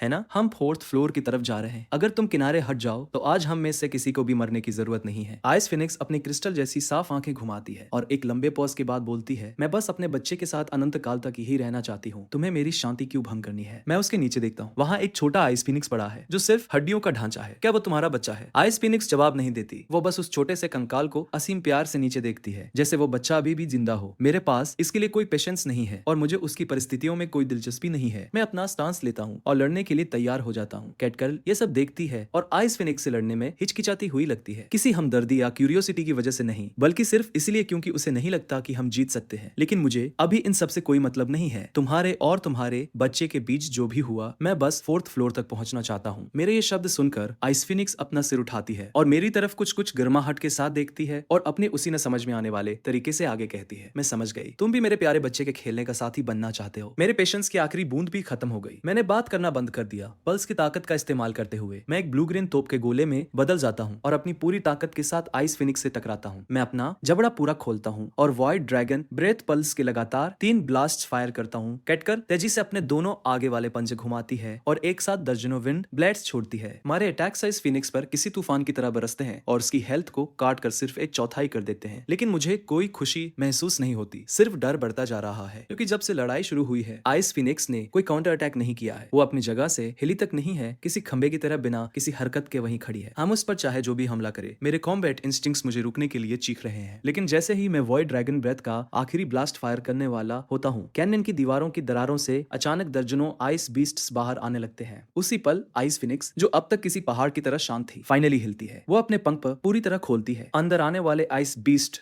टूटकर बिखरने लगते हैं, जैसे एक एक टुकड़ा करके पिघल रहे हो और फिर बर्फीले पानी में घुल जाते हैं, जो सीधे आइस फिनिक्स के शरीर में भर जाता है और उसकी लगभग खाली हो चुकी हेल्थ बार को एक ही पल में वापस फुल कर देता है। मेरा दिल बैठ जाता है। लगता है आइस फिनिक्स का खेल खत्म हो गया है। वो एक भयानक एक्सप्लोसिव फोर्स के साथ अपने पंख फड़फड़ाती है और एक ऐसा तूफान लाती है जिसकी कल्पना भी नहीं की जा सकती। मेरी उंगलियों और पैरों के अंगूठों से बर्फ जमनी शुरू हो जाती है और एक ही सांस में मेरा पूरा धड़ बर्फ में जम जाता है। मेरे शरीर से चेतना तेजी से गायब होने लगती है। मेरी उस धुंधलाती हुई हालत में मुझे एक आवाज सुनाई देती है, डॉग बॉय भागो, तुमने गलत अंदाजा लगाया, हम उसके सामने कुछ भी नहीं है। इसके बाद सब कुछ डार्क हो जाता है। जब मुझे होश आता है तो मुझे नहीं पता होता कि कितना टाइम बीत चुका है। मैं अपनी आंखें खोलता हूँ और पाता हूँ कि मैं अब कैनियन में नहीं हूँ। मेरे सामने एक बूढ़े हिरन जैसी कोई चीज है जो गर्म जोशी से मुस्कुरा रही है। तुम जाग गए? उस बर्फीले मैदान में एक भयानक और चीरती हुई चीख तुरंत गूंज उठती है। 1 मिनट बाद मैं जमीन पर पड़ा हूँ। मेरा दिल अभी भी जोर से धड़क रहा है और मैं हवा के लिए हाँफ रहा हूँ। मैं वापस आसमान की तरफ देखता हूँ। मुझे अभी भी यकीन नहीं हो रहा है कि इस इतने बड़े और अजीब से बीस्ट ने मुझे बेहोशी की हालत में खाया नहीं। इतना ही नहीं, उसने मुझे अपने विशाल शरीर से ढक लिया और पूरे 1 दिन और रात तक मेरा खुद से जागने का इंतजार किया। इस डंजन में अच्छे जीव भी हैं। यह उस हर बात को तोड़ देता है जो मुझे लगता था कि मुझे पता है। तो क्या तुमने मुझे बचाया? मैं सावधानी से पूछता हूँ। वह बिना बालों वाला बीस्ट सच में हैरान लगता है। तुम कम्युनिकेट कर सकते हो, तुम्हें पता है, टेलीपैथी भी। मैं थोड़ा ऑकवर्ड तरीके से सिर हिलाता हूँ। क्या मैंने अभी जोर से नहीं बोला? वह गंजा सिर एक तरफ झुक जाता है। मेरी माफी, मैं इतने लंबे समय से जिंदा हूँ कि मेरी याददाश्त थोड़ी कमजोर हो गई है। लेकिन जिसने तुम्हें बचाया वह मैं नहीं था, वह तुम्हारी दोस्त थी। यह सुनकर मैं पलके झपकाता हूँ, वह तुम्हारा नेवला। तुम कैसे भूल सकते हो नेवले को? मुझे याद आता है कि आइस फिनिक्स के उस जमा देने वाले ऑरा ने मेरे पूरे शरीर को बर्फ में जकड़ लिया था। लेकिन ठीक उसी पल कैटगर्ल आगे आई, दौड़कर मेरे पास आई और अपनी आखिरी बची हुई ताकत लगाकर मुझे आइस फिनिक्स के घोंसले से बाहर फेंक दिया और चिल्लाते हुए कहा, डॉग बॉय आओ और मुझे बचाओ। उस बात का पूरा बोझ मुझ पर आ गिरता है। मैं घुटनों के बल गिर जाता हूँ। मेरी छाती में ऐसा लगता है जैसे किसी अनदेखी मुट्ठी ने उसे जकड़ लिया हो और कुचल दिया हो। वो खौफनाक सच और उसके साथ आने वाली वो बेबसी एक लहर की तरह मुझ पर टूट पड़ती है और मुझे अंदर खींच लेती है। अगर मैं थोड़ा सा भी ज्यादा सावधान होता तो ऐसा कुछ नहीं होता। अगर कैटगर्ल नहीं होती तो आइस फिनिक्स के हाथों मरने वाला मैं होता। तुम्हारी उस बिल्ली ने तुम्हें आइस वैली के किनारे पर फेंक दिया था और मैं इत्तेफाक से वहीं से गुजर रहा था। सच कहूं तो तुम्हारे जैसे कैलिबर का कोई बीस्ट थर्ड फ्लोर पर दिखे ऐसा हुए काफी टाइम हो गया है, इसलिए मैंने सोचा क्यों ना तुम्हें अंदर ले आऊं। जब मैं डार्क वैली वॉर में लड़ा था तब मेरा भी एक ऐसा ही दोस्त था, लेकिन तुम इतने उदास नहीं लग रहे हो। क्या वो बिल्ली तुम्हारी दोस्त नहीं है? वो बूढ़ा बीस्ट अपना सिर झुकाता है, थोड़ा कंफ्यूज है। वो एक बेवकूफ बिल्ली है, उसने तुम्हारी जान बचाने के लिए अपनी जान जोखिम में डाल दी। तुम इतने बेफिक्र कैसे लग सकते हो? मैं क्या कर सकता हूँ? मैं मुड़ता हूँ और आइस वैली की तरफ चल देता हूँ। वो बूढ़ा बीस्ट तुरंत मेरे सामने आ जाता है। तुम मुझे क्यों रोक रहे हो? क्योंकि मुझे एक जवान बीस्ट सीधे अपनी मौत की तरफ जाता हुआ दिख रहा है। तुम्हें रोकना एक एल्डर की ड्यूटी है। कैटगर्ल मर चुकी है और वो मेरी वजह से मरी है। उसका बदला लेना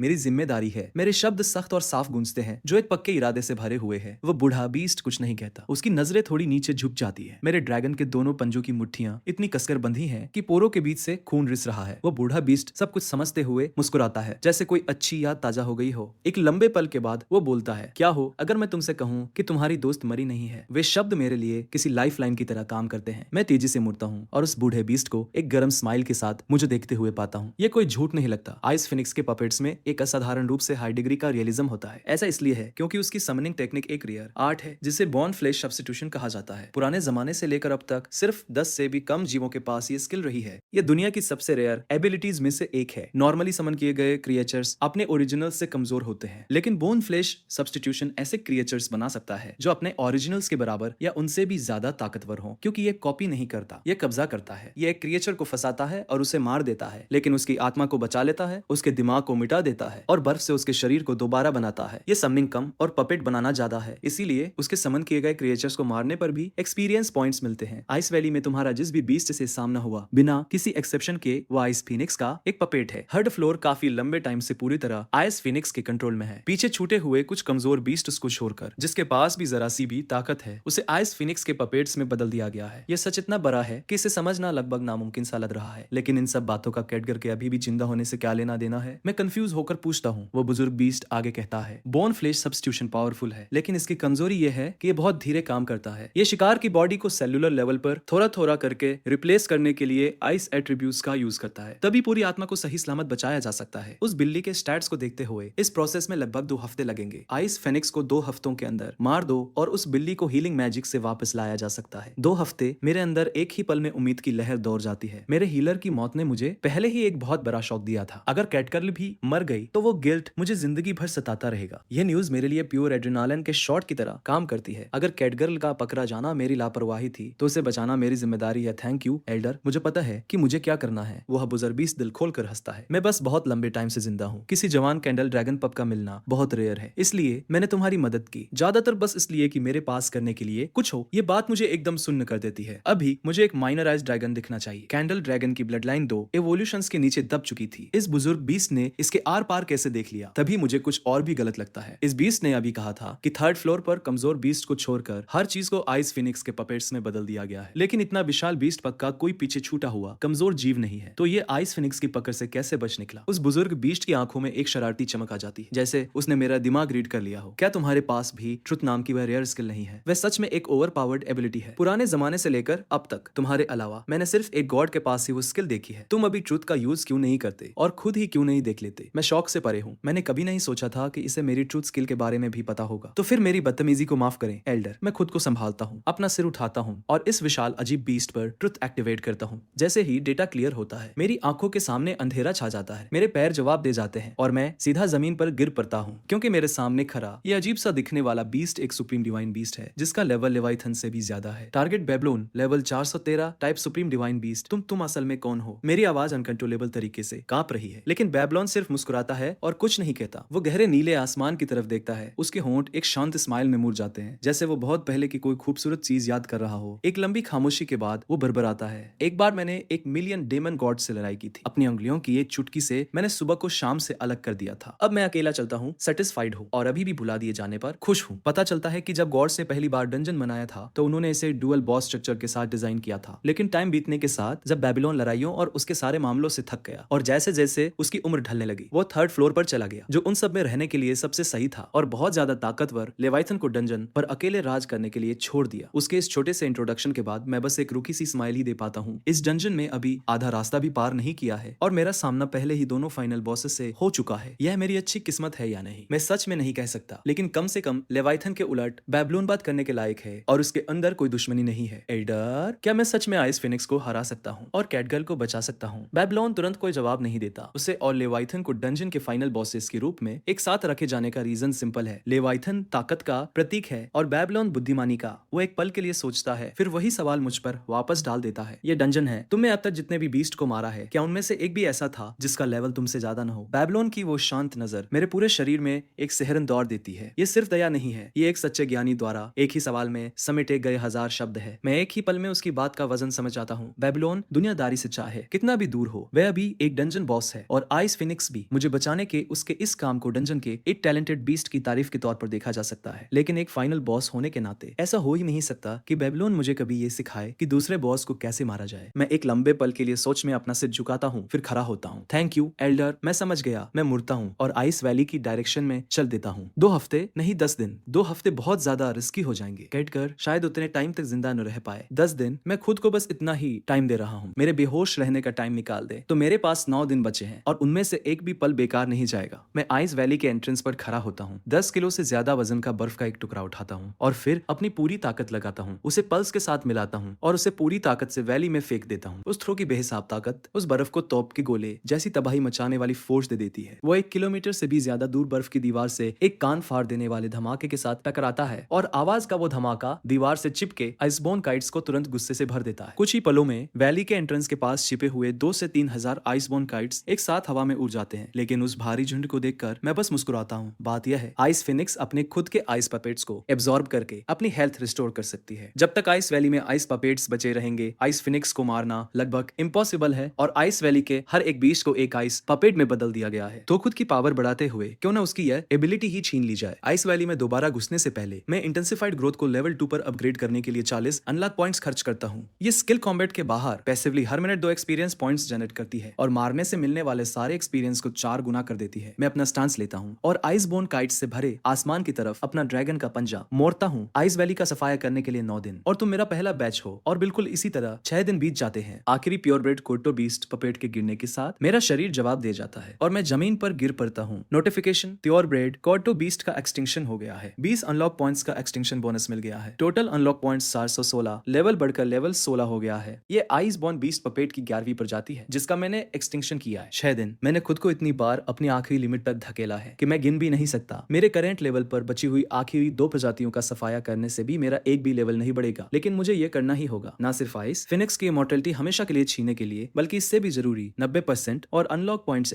इकट्ठे करने के लिए, जीत की गारंटी के लिए मुझे 2 स्किल्स को हर हाल में अनलॉक करना ही होगा। इस बीच आइस वैली की गहराई में आइस फिनिक्स बर्फ के एक अंडे के अंदर जमी हुई एक परछाई को बहुत ही कंफ्यूजन के साथ घूर रही। 10 दिन बीत चुके हैं। कायदे से सिर्फ लेवल 75 के एक बीस्ट को अब तक ऑर्गन लेवल तक पिघल जाना चाहिए था, फिर भी अंदर जमी हुई कैटेगरी की स्किन का सिर्फ 20% हिस्सा ही खराब हुआ है। उसका बाकी का शरीर लगभग पूरी तरह से सही सलामत है। आइस फिनिक्स ये महसूस कर सकती है कि गहरी बेहोशी में भी इस बिल्ली के दिमाग के एकदम कोर में कुछ बहुत पावरफुल है, एक खूंखार कभी न हिलने वाली फीलिंग। वो फीलिंग उसके शरीर की वाइटैलिटी को जमने से रोक रही है और इसीलिए बोन फ्लेश सब्स्टिट्यूशन इतनी स्लो स्पीड से काम कर रहा है। लेकिन सबसे मजबूत इच्छा शक्ति भी आखिर में टूट ही जाती है। अभी आइस फिनिक्स की आंखों में कोई बेचैनी नहीं है, बल्कि कुछ बहुत ही टेंडर और पॉजेसिव फीलिंग है, क्योंकि उसके लिए ये सोचे जा सकने वाले सबसे बेहतरीन पपेट्स में से एक है। लेकिन तभी एक आवाज आइस नेस्ट की शांति को तोड़ देती है। आइस फिनिक्स सिर से लेकर पूंछ तक काम जाती है, अपना सिर उठाती है और अपनी आंखों के सामने खड़े ड्रैगन टाइप बीस्ट को अविश्वास से घूरती है। तुमने मेरी ताकत को अपनी आंखों से देखा है। तुमने वापस आने की हिम्मत कैसे की? सिर्फ 9 दिनों में मेरे अंदर से निकल रही किलिंग इंटेंट 10 गुना से भी ज्यादा बढ़ गई। मैं आइस आइस फिनिक्स की नजरों से एकदम ठंडी घमंड भरी आंखों से नजरें मिलाता हूँ और शांति से कहता हूँ, क्या तुम्हारी माँ ने तुम्हें कभी नहीं सिखाया कि किसी को उसकी मर्जी के बिना कैद करके रखना कानून के खिलाफ? इस बार आइस फिनिक्स के उस पुराने घमंड का कोई नामो निशान नहीं है। वह सच में मुझे एक खतरे की तरह देख रही है। 9 दिन पहले आइस फिनिक्स ये देखकर हैरान थी कि इतना पावरफुल बीस्ट अभी भी 3rd फ्लोर पर घूम रहा था, लेकिन उसकी नजरों में मैं अभी भी इतना ताकतवर नहीं था जिसे सीरियसली लिया जाए। ज्यादा से ज्यादा एक एवरेज कमजोर बीस्ट से बस थोड़ा सा ज्यादा ताकतवर। लेकिन सिर्फ 9 दिनों में अब वो इस छोटे से जीव में एक ऐसा ट्रांसफॉर्मेशन देख रही है जिसने सब कुछ पलट कर रख दिया है। ये नहीं कहा जा सकता कि कैट गर्ल और कितनी देर तक टिक पाएगी। मैं कोई फालतू बात नहीं करता, मैं एक कदम आगे बढ़ाता हूँ, एक बिजली की लकीर में बदल जाता हूँ जिसका निशाना सीधा आइस फिनिक्स का चेहरा है और बिना किसी रहम के उसके चेहरे पर एक किक मारता हूँ। उस इम्पैक्ट से 1 करोड़ शॉक वेव निकलती है जो जमीन को किसी ब्लेड की तरह चीर देती है। आइस फिनिक्स अपने शॉक से बाहर आती और गुस्से से फट पड़ती है। उसकी नजरें मुझ पर लॉक हो जाती है और वो एक जमा देने वाली फ्रीजिंग ब्रेथ छोड़ती है। लेकिन जैसे ही वो ब्रेथ उसके मुंह से बाहर निकलती है, आइस फिनिक्स ये देखकर सुन्न रह जाती है कि जो छोटा ड्रैगन ठीक उसके चेहरे के सामने था वो ऐसे गायब हो गया है जैसे उसने टेलीपोर्ट किया हो। यहाँ ऊपर पागल, मेरी आवाज ठीक ऊपर से आती है। आइस फिनिक्स तेजी से अपना सिर ऊपर करती है और देखती है कि मैं किसी तरह हवा में लगभग 1 किलोमीटर ऊपर छलांग लगा चुका हूँ और मेरे जबड़े में एक वॉइड ड्रैगन ब्रेथ बन रही है जो इतनी ज्यादा झुलसा देने वाली है कि उसके आसपास का स्पेस भी मुड़ने लगा है। पिछली बार जब उसने वॉइड ड्रैगन ब्रेथ के 4 ब्लास्ट झेले थे तो आइस फिनिक्स पूरी तरह से अपनी इमोर्टेलिटी पर डिपेंड थी और उसने हमारे उस पूरे हमले को किसी जोकर के शो की तरह देखा था। हमें बिल्कुल भी सीरियसली नहीं लिया था। लेकिन इस बार बात अलग है। 1000 सालों से ज्यादा टाइम से शांत पड़ा उसका एक इंस्टिंक्ट उसे चीख चीख कर गया है। अगर वो इसे भी उसी तरह से झेलती है तो भले ही वो बच जाए, वह लड़ने की अपनी पूरी एबिलिटी खो देगी। 1 सेकंड के 1000वें हिस्से में आइस फिनिक्स माना का एक ऐसा भयानक तूफान बुलाती है जिसकी कल्पना भी नहीं की जा सकती और अपने ठीक ऊपर एक के बाद एक आइस बैरियर्स की कई लेयर्स बना देती है। Total 5 layers. आइस फिनिक्स के ऊपर एक कभी ना टूटने वाला किला बन जाता है, वॉइड स्काई पियर्स। मैं अपने जबरे से सैकड़ों मीटर लंबा आग का एक गोला फायर करता हूँ जो पूरे आसमान को झुलसा कर लाल रंग के एक दधकती हुई चादर में बदल देता है। पहला बैरियर टकराने से पहले ही भाप बनकर उड़ जाता है, फिर दूसरा, तीसरा और चौथा। आइस फिनिक्स का चेहरा खौफ से सफेद पर जाता है। जैसे ही आखिरी फ्रॉस्ट बैरियर पलक झपकते ही टूटता है, वो आग का गोला उस आइस नेस्ट के साथ एक ही झटके में सीधे आइस फिनिक्स के शरीर के आर पार हो जाता है। आइस फिनिक्स की एक भयानक चीरती हुई चीख पूरी आइस वैली में गूंज उठती है एक ही बार और उसकी आधी हेल्थ खत्म हो गई। अगर उन 5 फ्रॉस्ट बैरियर्स ने ज्यादातर ताकत को एब्जॉर्ब न किया होता तो वो वार आइस फिनिक्स को तुरंत जान से मारने के लिए काफी होता। कैसे तुम इतने ताकतवर कैसे हो गए? मैं दर्द से जमीन पर तड़प रही आइस फिनिक्स के खिलाफ अपना गार्ड पूरी तरह तैयार रखता हूँ और एक ऐसे इंसान का स्टांस लेता हूँ जो अपना सब कुछ दांव पर लगाकर लड़ रहा हो। वह अटैक सिर्फ वॉइड ड्रैगन ब्रेथ के फैलाव को कंट्रोल करके कंसंट्रेट किया हुआ हमला नहीं था, ये एक एडवांस्ड इननेट स्किल थी। मैंने वॉइड ड्रैगन ब्रेथ का सुपीरियर फॉर्म अनलॉक करने के लिए पूरे 300 अनलॉक पॉइंट्स खर्च किए थे। Void sky pierce, dragon rest की सबसे पावरफुल टेक्निक, एक ऐसी टेक्निक जो गॉड्स के पास भी नहीं हो सकती। आइस फिनिक्स मुझे अविश्वास से घूरती है। तुम्हारी स्किल चाहे कितनी भी अच्छी क्यों न हो, तुम्हारी रॉ पावर मेरे आसपास भी नहीं है, तो यह कैसे पॉसिबल है? तुम्हारे लेवल के एक बीस्ट के पास स्किल अप्रेजल होना चाहिए, है ना? खुद ही देख लो। मैं साफ शब्दों में कहता हूँ, स्किल अप्रेजल एक कॉमन स्किल है। इसका असर ट्रूथ का एक सिंप्लीफाइड वर्जन है जिसमें ट्रूथ की बाकी कैपेबिलिटीज नहीं होती, लेकिन ट्रूथ की तरह ये तुम्हें किसी दूसरे जीव का लेवल और स्टैट्स रीड करने देता है। किसी भी लड़ाई से पहले दोनों साइड्स के बीच के फासले को नापने के लिए अप्रेजल का यूज करना लगभग हर बैटल की एक स्टैंडर्ड प्रैक्टिस है। चूंकि वो 9 दिन पहले ही मेरे स्टैट्स देख चुकी थी, इसलिए आइस फिनिक्स ने इस बार देखने की जहमत नहीं उठाई। लेकिन जब वो आज फिर से मेरे स्टैट्स रीड करती है तो आइस फिनिक्स की पुतलियां सिकुड़ जाती हैं और जब वो एक खास स्किल पर पहुंचती है तो उसका शॉक बहुत बड़ा होता है। ब्लड लीनियज ऑप्टिमाइजेशन ओनर की फिजियोलॉजी को उसके एकदम ऑप्टिमल स्टेट में एडजस्ट करता है और लेवल अप होने से मिलने वाले सारे फ्यूचर गेन्स को मिलाकर सारे एट्रीब्यूट्स को परमानेंटली 50% तक बढ़ा देता है। इसके साथ ही हायर लेवल के दुश्मनों का सामना करते टाइम ये स्किल ट्री के टॉप टियर स्किल ग्रुप में वॉइड स्काई पियर्स के साथ मौजूद मैक्सिमम 40 लेवल्स तक के लेवल सप्रेशन को खत्म करने के लिए लेवल कंपनसेशन देता है। कॉस्ट 200 अनलॉक पॉइंट्स, एक ऐसा एट्रीब्यूट बूस्ट जो एक फुल एवोल्यूशन के बराबर है। 40 लेवल्स का कंपनसेशन आइस फिनिक्स के लेवल एडवांटेज को लगभग पूरी तरह से खत्म कर देता है। और फाइनली रैपिड रीजेनरेशन, वह मामूली सी स्किल जिसे मैंने पहले इग्नोर कर दिया था, अब उसका टाइम आ गया है। 5 अनलॉक पॉइंट्स की कॉस्ट पर यह पैसिवली हेल्थ और माना रिस्टोर करती है, बशर्ते मैं 10 सेकंड से ज्यादा टाइम तक कोई डैमेज ना लो या कोई रिसोर्स खर्च ना करो। 505 अनलॉक पॉइंट्स, मेरे पास जो कुछ भी था वो लगभग सब कुछ, और इसने मुझे आइस फिनिक्स के खिलाफ खड़े होने की नींव दी। तुम भी उस शांति को तोड़ना चाहते हो जो मेरे बच्चे को बहुत प्यारी थी। आइस फिनिक्स दहाड़ती है और अपने पंख पूरी तरह खोल लेती है, मेरी पूरी तरह से बदल चुकी पावर का सामना करते हुए। आइस फिनिक्स के पास सीरियस होने के अलावा और कोई चारा नहीं है। रिकवर होने के लिए आइस पपेट्स को ड्रेन करो, स्टैट्स बूस्ट करो और फिर नंबर्स के दम पर दुश्मनों को कुचल दो। 3rd फ्लोर पर हमेशा से आइस फिनिक्स की यही स्ट्रेटेजी रही है, लेकिन पूरे 10 सेकंड बाद भी घोंसले के आसपास कहीं भी एक भी आइस पपेट दिखाई नहीं देता। हैरान होकर मैं एक स्माइल के साथ अपना सिर झुकाता हूँ।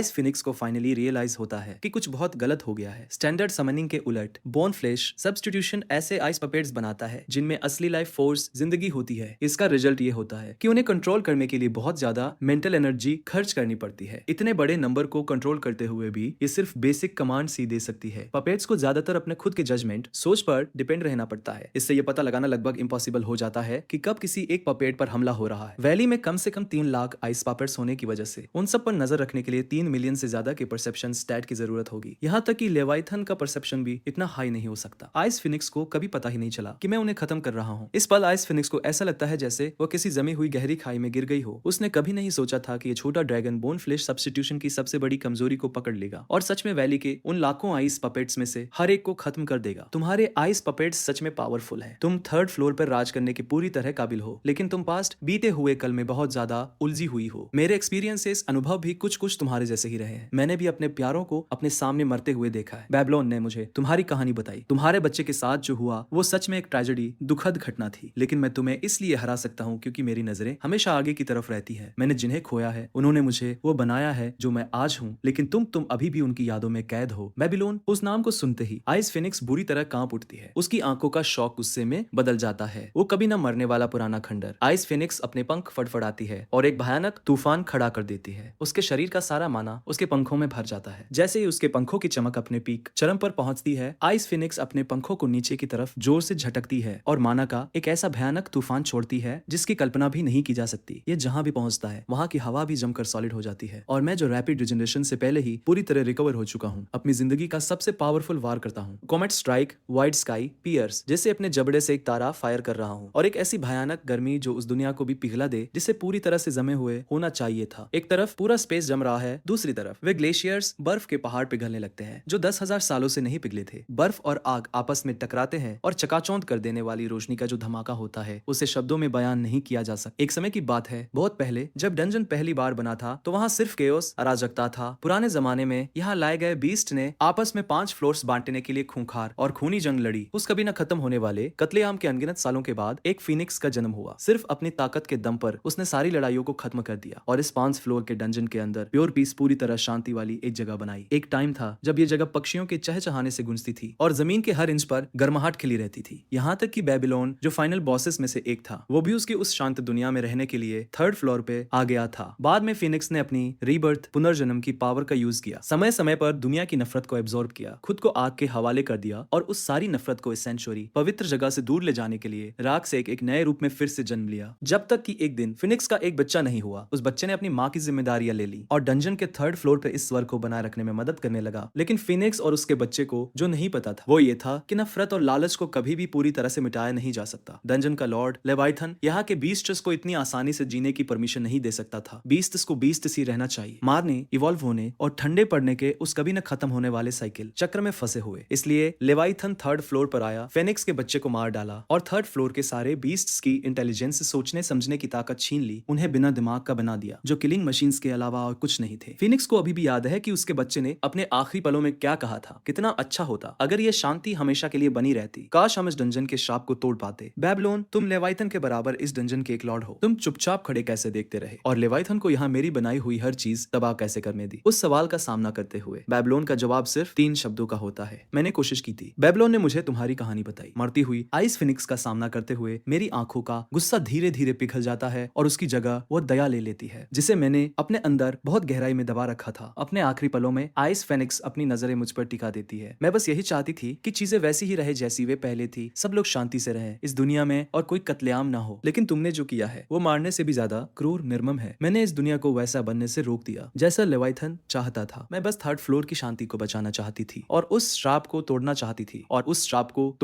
थी जो बीस्ट्स को इस डंजन से बांधता है। लेकिन तुमने जो किया है वो बिल्कुल वही है जो लेवाइथन चाहता है। तुम खुद वही बीस्ट बन गए हो जिसकी लेवाइथन को चाहत है। आइस फिनिक्स अपनी आंखें बंद कर लेती है, लेकिन वो अभी मरी नहीं है। वो बस इन आखिरी पलों में और कुछ नहीं कहना चाहती। मैं आइस फिनिक्स को घूरता हूँ और सोच में डूब जाता हूँ जब तक कि आइस फिनिक्स फाइनली अपनी आखिरी सांस नहीं ले लेती। मैं एक शब्द भी नहीं कहता। मैं तुम्हारे लिए वो शाप तोड़ दूंगा। वे शब्द मेरे मुंह से नहीं निकलेंगे क्योंकि वे सच नहीं है। भले ही मैं किसी दिन लेवाइथन को मार दूं और इस डंजन से बाहर निकल जाऊं, कोई और बीस्ट उसकी जगह लेने के लिए खड़ा हो जाएगा। मुझे माफ करना, मैं तुम्हारी तरह महान नहीं बन सकता। इतने बड़े सपने सिर्फ इल्यूजन्स, भ्रम होते हैं। मैं बस इतना चाहता हूँ कि मेरे आस आसपास के लोग मुझसे दूर जाना बंद कर दे। आखिर में मैं वही बोलता हूँ जो सच में मेरे दिल में है। मुझे नहीं पता कि यह मेरा इमेजिनेशन वहम है या नहीं, लेकिन जैसे ही वे शब्द मेरे मुंह से निकलते हैं, आइस फिनिक्स के बेजान चेहरे पर मौजूद वो आखिरी पछतावा मिटता हुआ सा लगता है और उसकी जगह एक बहुत ही हल्की सी शांति ले लेती है। एक हल्की सी आवाज के साथ आइस फिनिक्स का शरीर पूरी तरह से टूटकर बिखरी हुई बर्फ के एक मैदान में बदल जाता है। नोटिफिकेशन, लेवल बढ़कर लेवल 17 हो गया। मैन क्वेस्ट पूरा हुआ, 80 अनलॉक पॉइंट्स मिल गए। आइस फिनिक्स की मौत के साथ ग्लेशियर्स पिघलने लगते हैं और टेम्परेचर साफ तौर पर बढ़ जाता है। मैं अपनी नजरें घुमाता हूँ और पास ही एक कोने में मुझे वो बर्फ का अंडा दिखाई देता है जिसमें कैटकल है। उसकी प्रेजेंस बहुत हल्की है लेकिन वो जिंदा है। मैं फाइनली खुद को सांस लेने देता हूँ। जैसे ही मैं कैटकल को आजाद करने के लिए उस बर्फ के अंडे की तरफ बढ़ता हूँ, आइस फिनिक्स के बचे हुए टुकड़ों के बीच अचानक कुछ हिलता है। मलबे से कुछ लुढ़कता हुआ बाहर आता है। क्यूरियस, उत्सुक होकर मैं पास जाता हूँ और उसे उठा लेता हूँ। ये पकड़ने में जेड एक तरह का कीमती पत्थर की तरह स्मूथ और गर्म लगता है और ये अंडे के साइज का बर्फ का एक गोला निकलता है जो हल्की नीली रोशनी छोड़ रहा है। रुको, क्या ये एक डिवाइन बॉक्स, दिव्य बक्सा नहीं है? तुम्हारी तो लॉटरी लग गई छोटे बच्चे। ये एक ऐसा खजाना है जो लेवल 150 से ऊपर के किसी बीस्ट के मरने पर सिर्फ 1000 में से एक बार ही मिलता है।